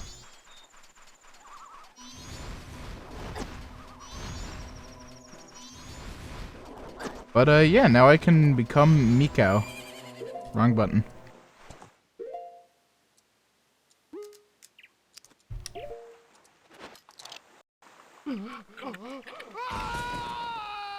Creepy ass cutscene. You just watch that every time you want to be him, which is great.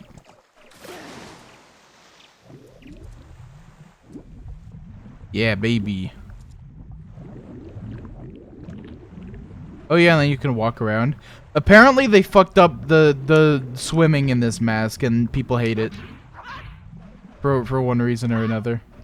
Obviously, I've only ever played this version of it, so I don't know the difference, but sucks if true.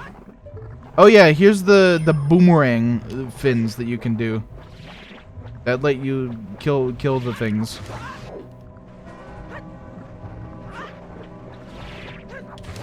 That let you kill likes with efficiency, unlike in fucking Ocarina.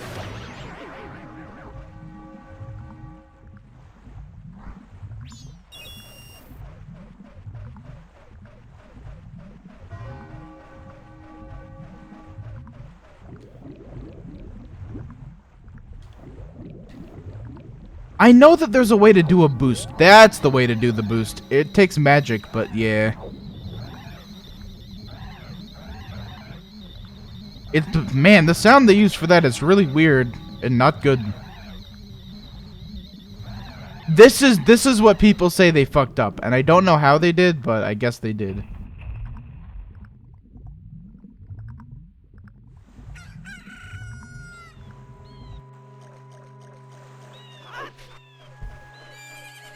Oh, and I can take out my guitar now and play the guitar. Oops.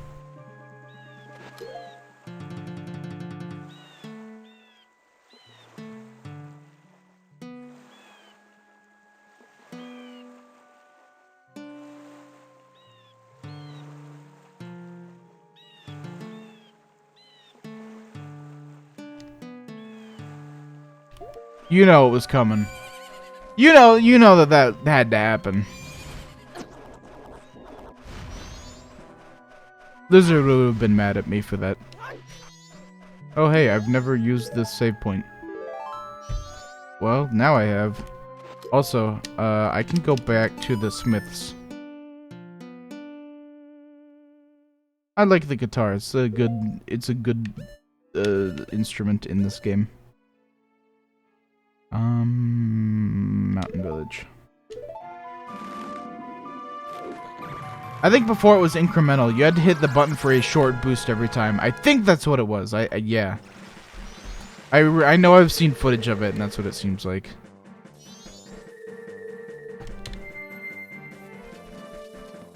Also, oh shit, the idea I just had about the world. So, going forward with the idea, I'm kind of like developing a theory, and I don't know if I believe this personally, but here's a theory: is every person from the outside world that comes into Termina changes it in some way with their subconscious. And Termina is a place that may or may not exist even without people from Hyrule in it, but when they enter it, they influence it. Like, the giants are an aspect of Skull Kid's subconscious and his desire for friends. And the masks are an aspect of the mask, the happy mask salesman. And the various, like, adult things, or the several references to becoming an adult, as well as probably some other things, maybe like the sword related things, are all aspects of Link's subconscious. Just a thought. Just a thought. And then all the characters that carry over are people that they all could have come across at one point or another. Like all of the familiar character designs and the reused assets, more or less. That's an idea.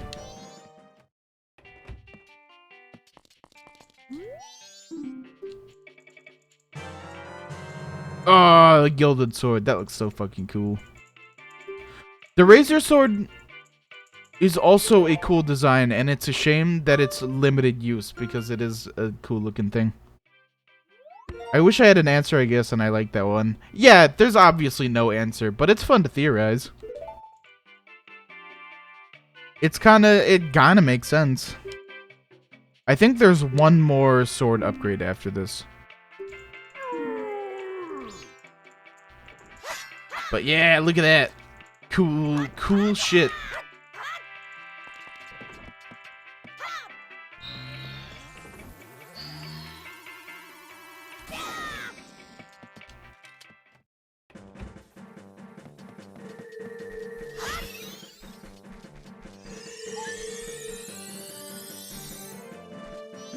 That's definitely a save. And there we go. Is there... I'll go back to the ranch, but I don't think there's anything more to do there. I'm pretty sure that's the extent of the quests you're able to do for the ranch. And they're specifically made so that you can do them... so that they happen simultaneously with the sword thing, or concurrently, rather. But then I think the intention is on the third day you're just doing Great Bay stuff. Potentially Pirate's Fortress. And then you can learn the song for that, and then you can maybe get hookshot or go into the temple or whatever. I think you can only go into Zora Hall after you do the temple. Oops, wrong way. I think you can only go into Zora Hall after you do the temple, because you get the hookshot in the temple, which is funky. Usually you see the people, the inhabitants of the land first. Like with the Gorons, the Dekus. Which is a cool way to mess with the formula a little bit. Ugh.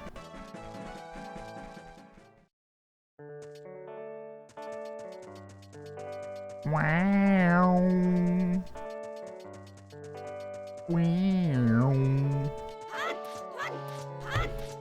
I don't know why I stopped using Goron Link. It's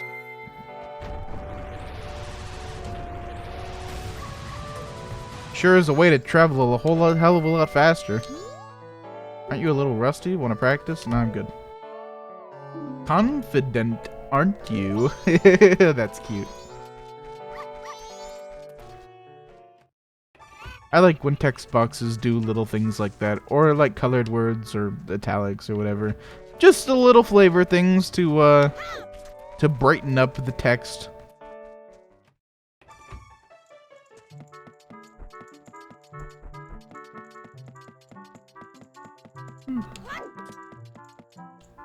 Is Cremia around?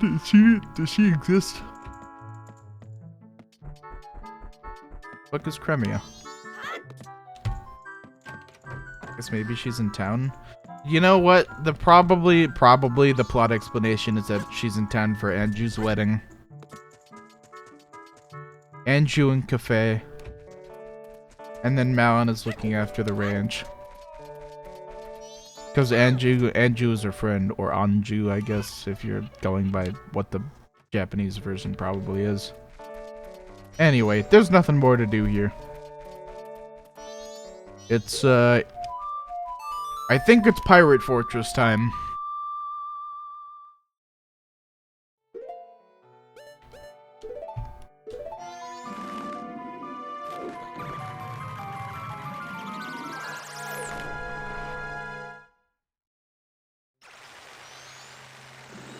You know, this is actually a pretty decent warp point, because, then you can just dive straight into the water.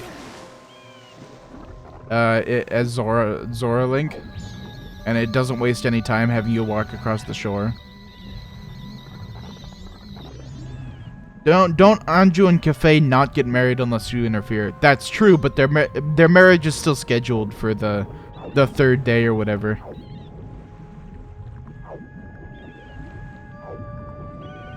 Or the day of the festival, rather, is what it is.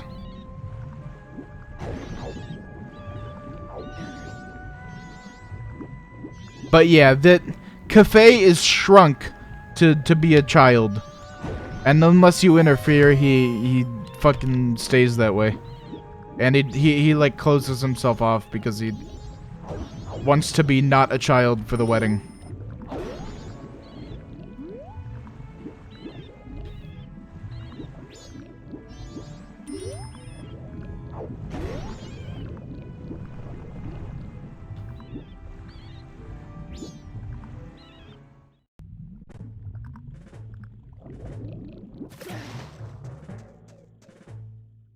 The Nick Cage version of this is really good, and actually I'm gonna just play it.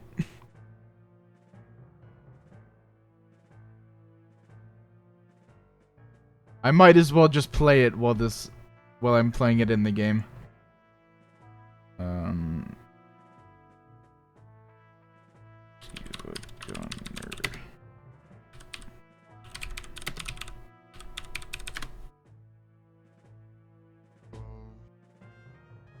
This is a recent one. This came out on September 6th of this year. Like, this is super recent. Shit. I have to go into the fucking volume mixer to make sure the two songs don't clash. There we go.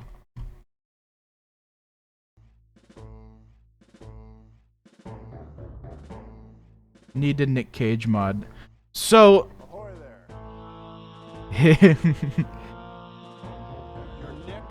Fucking!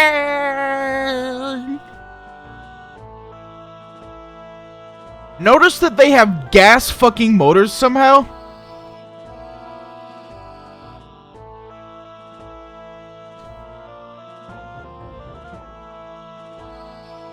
So, regarding the Nick Cage mod, there is one.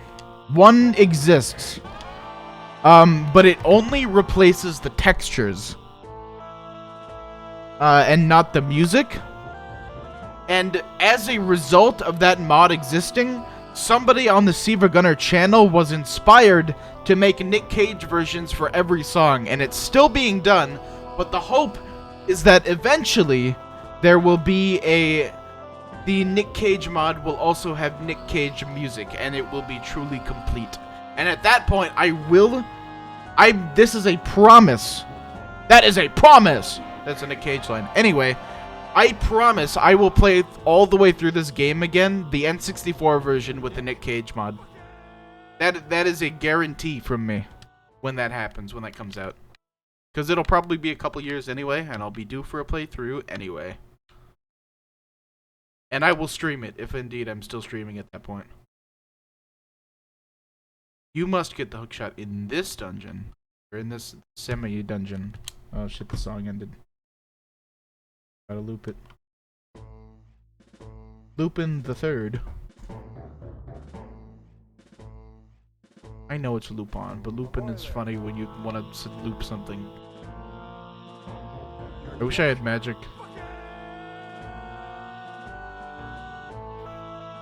Let's go, that's the finale, baby. I wish it would get done that fast.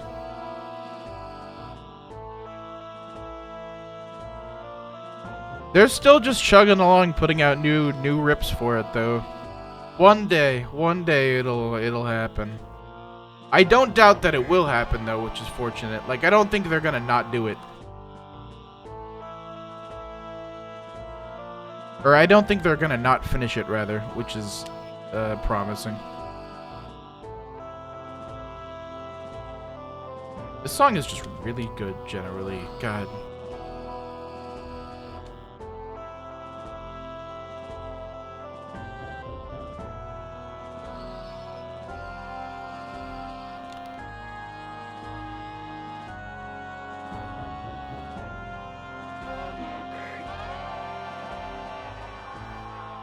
Okay, these fish are not worth killing.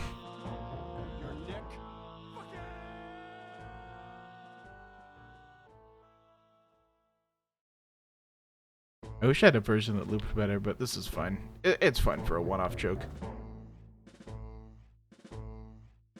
Ahoy there. You're Nick. So that's how you escape the detection of the pirates in this section, I suppose. You need to be Gore on Link for this part.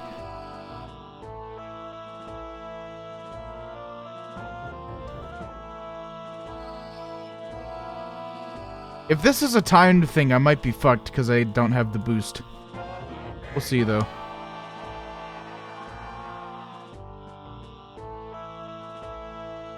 He doesn't do a cool dive animation? Damn. Dive, please.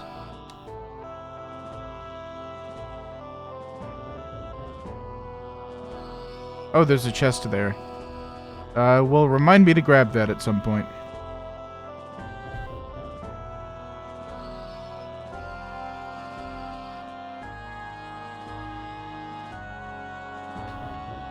Oh, the temple, the Great Bay Temple in this has a fucking annoying part with involving a whirlpool. That's gonna suck. I remember that being bad and sucking. You have to be swimming to break through these. That's cute. Ahoy there. You're Nick. There we go. It's a little bit jank, but we make it work. Wow, this is really kind of bad in tight spaces. Not kinda. It's bad in tight spaces. This is not cool.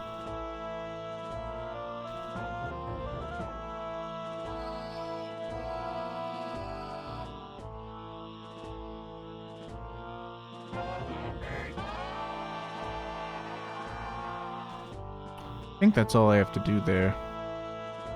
Yeah.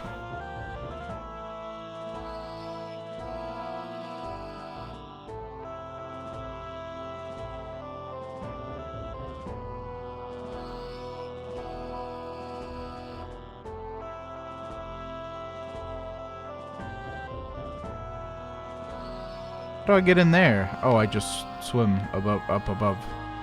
which I could have done before, but I didn't do, but I should do. I don't know if that's going to be a key. Actually, there aren't any keys in this, fortunately. Unlike the Gerudo Fortress of Ocarina of Time.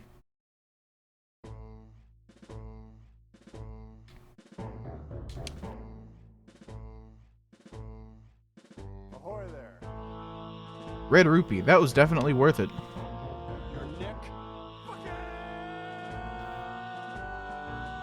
Oh, I think there's like a whirlpool effect happening here that makes it really fun to swim.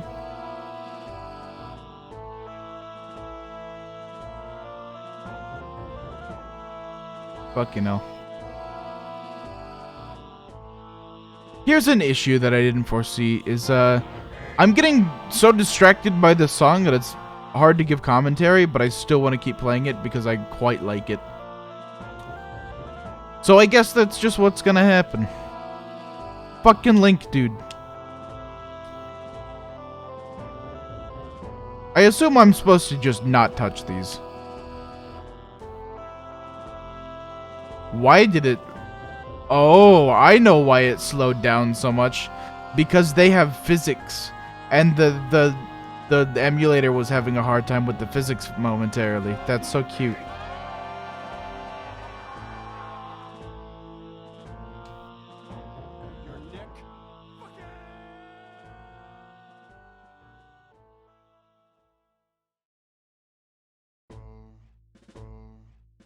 I like that there's kind of an excuse for Link controlling awkwardly. At times when he's as the Zora mask. And it's just that being a Zora requires a lot of like muscle memory, and you have like if you grew up as a Zora, you're gonna be a lot more graceful and a better swimmer than if you're a person who just became a Zora.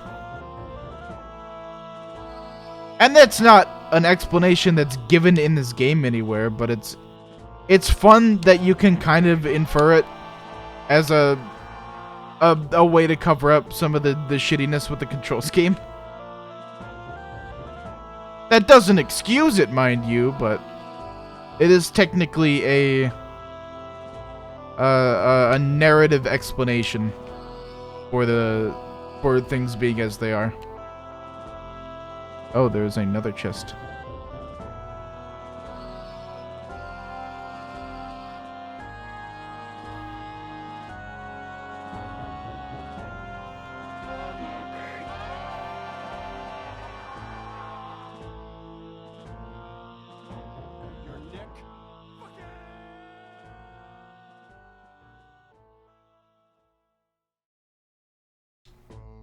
I like how much of a difference in tone this is, because it suddenly becomes not very fantasy and not very Zelda-y when everything is like metal suddenly and they have gas motors somehow.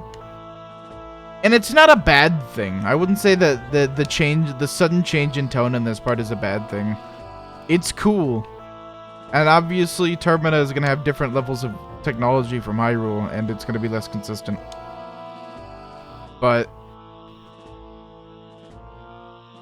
it suddenly feels like fucking Final Fantasy VI or something with the Magitech stuff, where it's high advanced technology in a low tech world. Why does it go slow down the stairs, Link? We almost missed that timer, dude.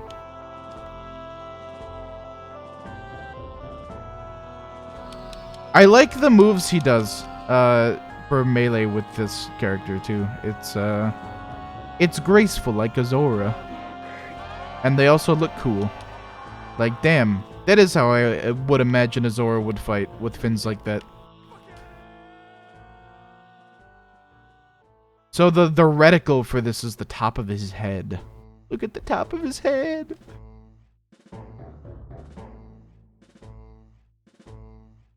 Oh man, this looks fun. Oh, and that makes you have to swim through the things that could hurt you. All right, fair enough.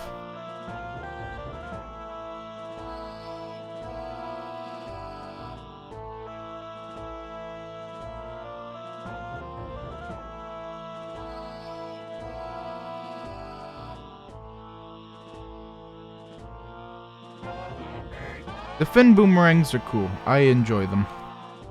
Oh, you're supposed to be atop this.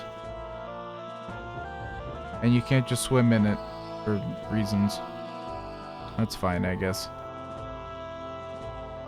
This is teaching you the mechanics so that it can be developed later.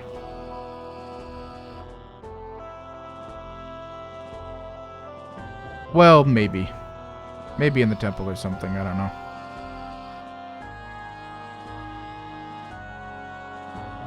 Are you supposed to then stand at the top of that thing and then hit that switch? No, there's a ladder. You don't need to do that. That would make it unnecessarily complicated, in fact.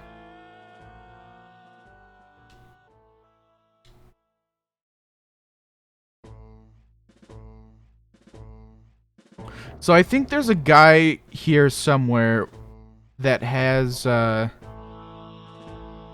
stone mask. And if you have the lens of truth, you can see him. And he either has a quest or he gives you the stone mask or something. I don't know. He's in this courtyard somewhere, I think. Let me look through this again. Oh, it's X and A. I see.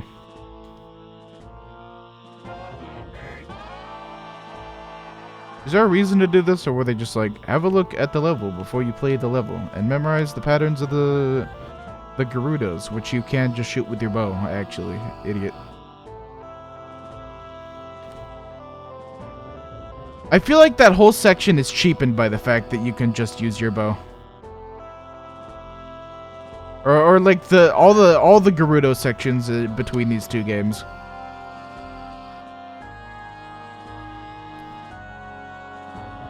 Ouch.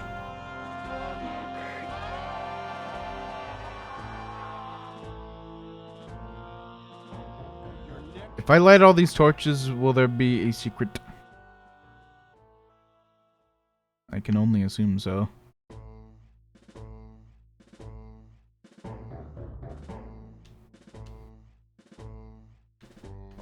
Might as well. I'm gonna turn off the Nicholas. I disengaged the Nick.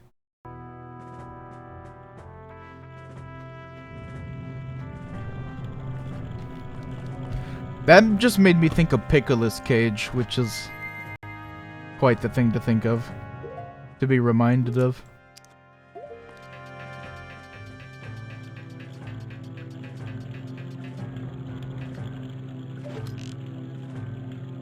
I don't have any magic. I don't have any magic to light these torches. So be it, I guess.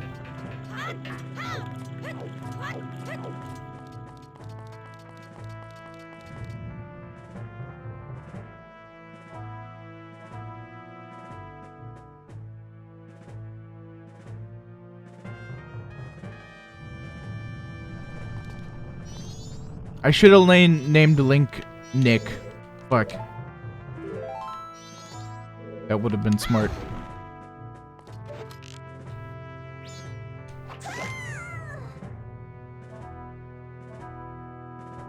I think they might get up after a while, but like, look at this.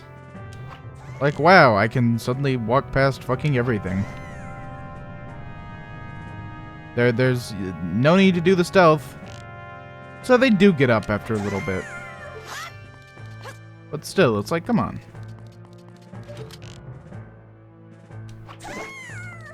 Like, you could just do that. And continue to do that.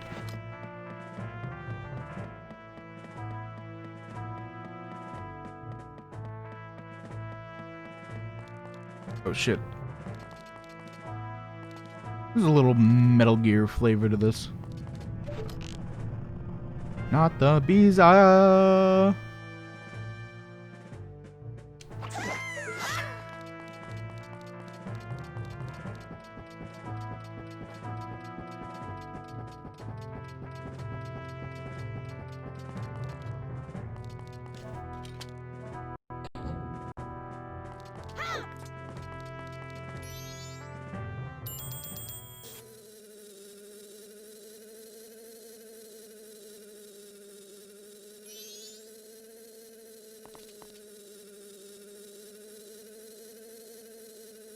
Uh. Okay. Oh shit.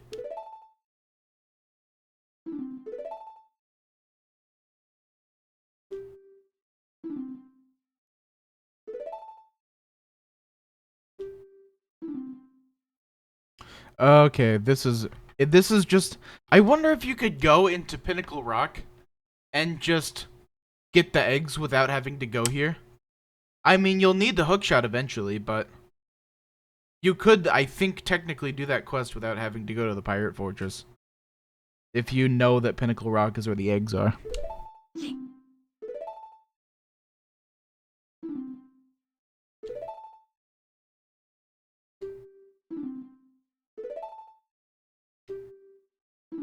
Oh, there are 4 eggs here. Okay, fair enough.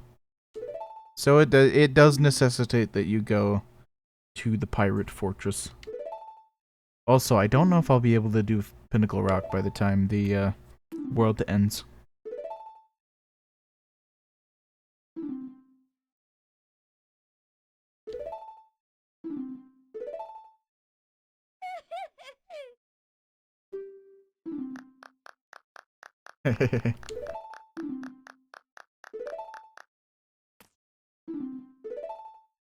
I like that the pirates aren't just a force of evil, more just chaos. They're just like a fucking...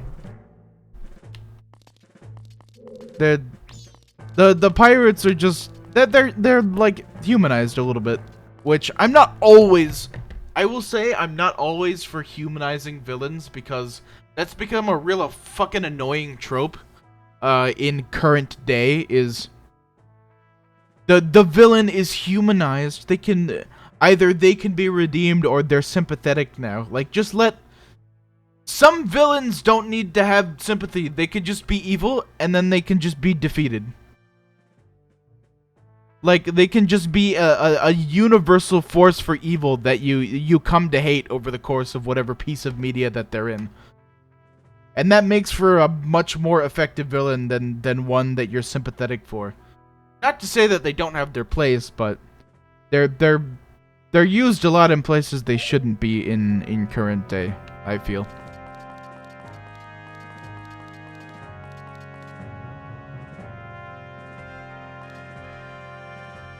Also, who would win, the pirates from this game or the Gerudos from Ocarina? Can these guys, the ones, not be fucking destroyed? Damn. Also, I think you need to... Yeah, each egg you need to carry. Oh, you need to shoot that, I forgot. You need to carry each egg in a bottle, and I may not have enough bottles. I might have to figure out how you get more bottles.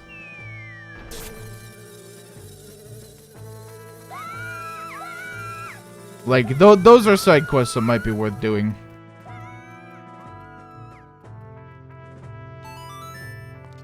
Before I do the big slew of them. Just because this might be a whole shitload of fuck to do before that point.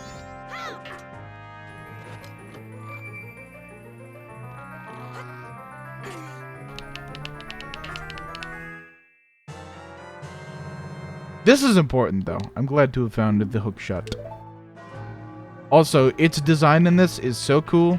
So much cooler than Ocarina of Time, genuinely. Can you not climb up this?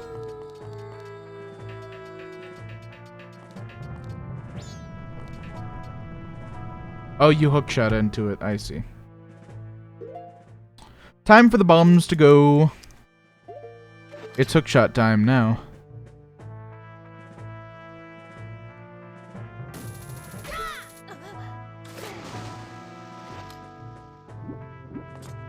Oh yeah, there's no way I'm... There are 4 eggs here, and I would have to go all the way back without the adequate amount of bottles. And deposit them and then come back to the Pirate Fortress and do all of that again. No, actually, no. It's not gonna be that bad. Because I can skip parts of it now that I have the hookshot. Alright. But I don't see that there's a reason to do so given that I don't have that much time left. Like, that's gonna be half of a cycle easily is getting all the eggs. So I don't know if it's worth it at this current moment. Plus, I need to end stream. So I think that I will get out of here. And then end the stream. But we got the hook shot, and we got a little taste of the Pirate's Fortress. Actually, there was a... I don't... Fuck it. Never mind. I'll just go.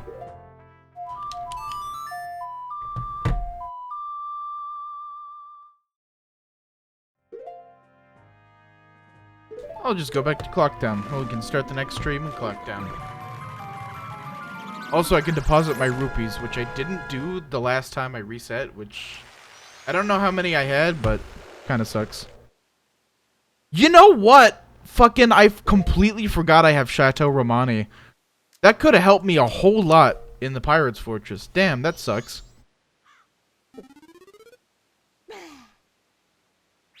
Yeah, now I have like a lot. I think infinite magic power. Which I should go. Yeah, infinite magic power. Which, if I remember, I will go and grab that again before doing the egg quest, because it will help me tremendously with the Zora swimming. But yeah, that'll be the stream, I think. And then I guess I'll just end it while we watch the fucking world end. Gotta put my rupees back.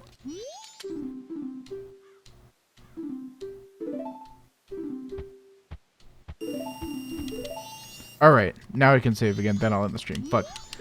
Alright, so thank you, Lizard, for coming by. Thank you, Jobo, for coming by and having a lot of really good conversation today. If you watched but didn't chat, thank you very much. And VOD watchers, I know there are a couple of you. Thank you very much for watching the VOD. And I will be back Thursday or Friday, probably. I'll be gone Monday through Wednesday, and then I might be too tired on Thursday to stream.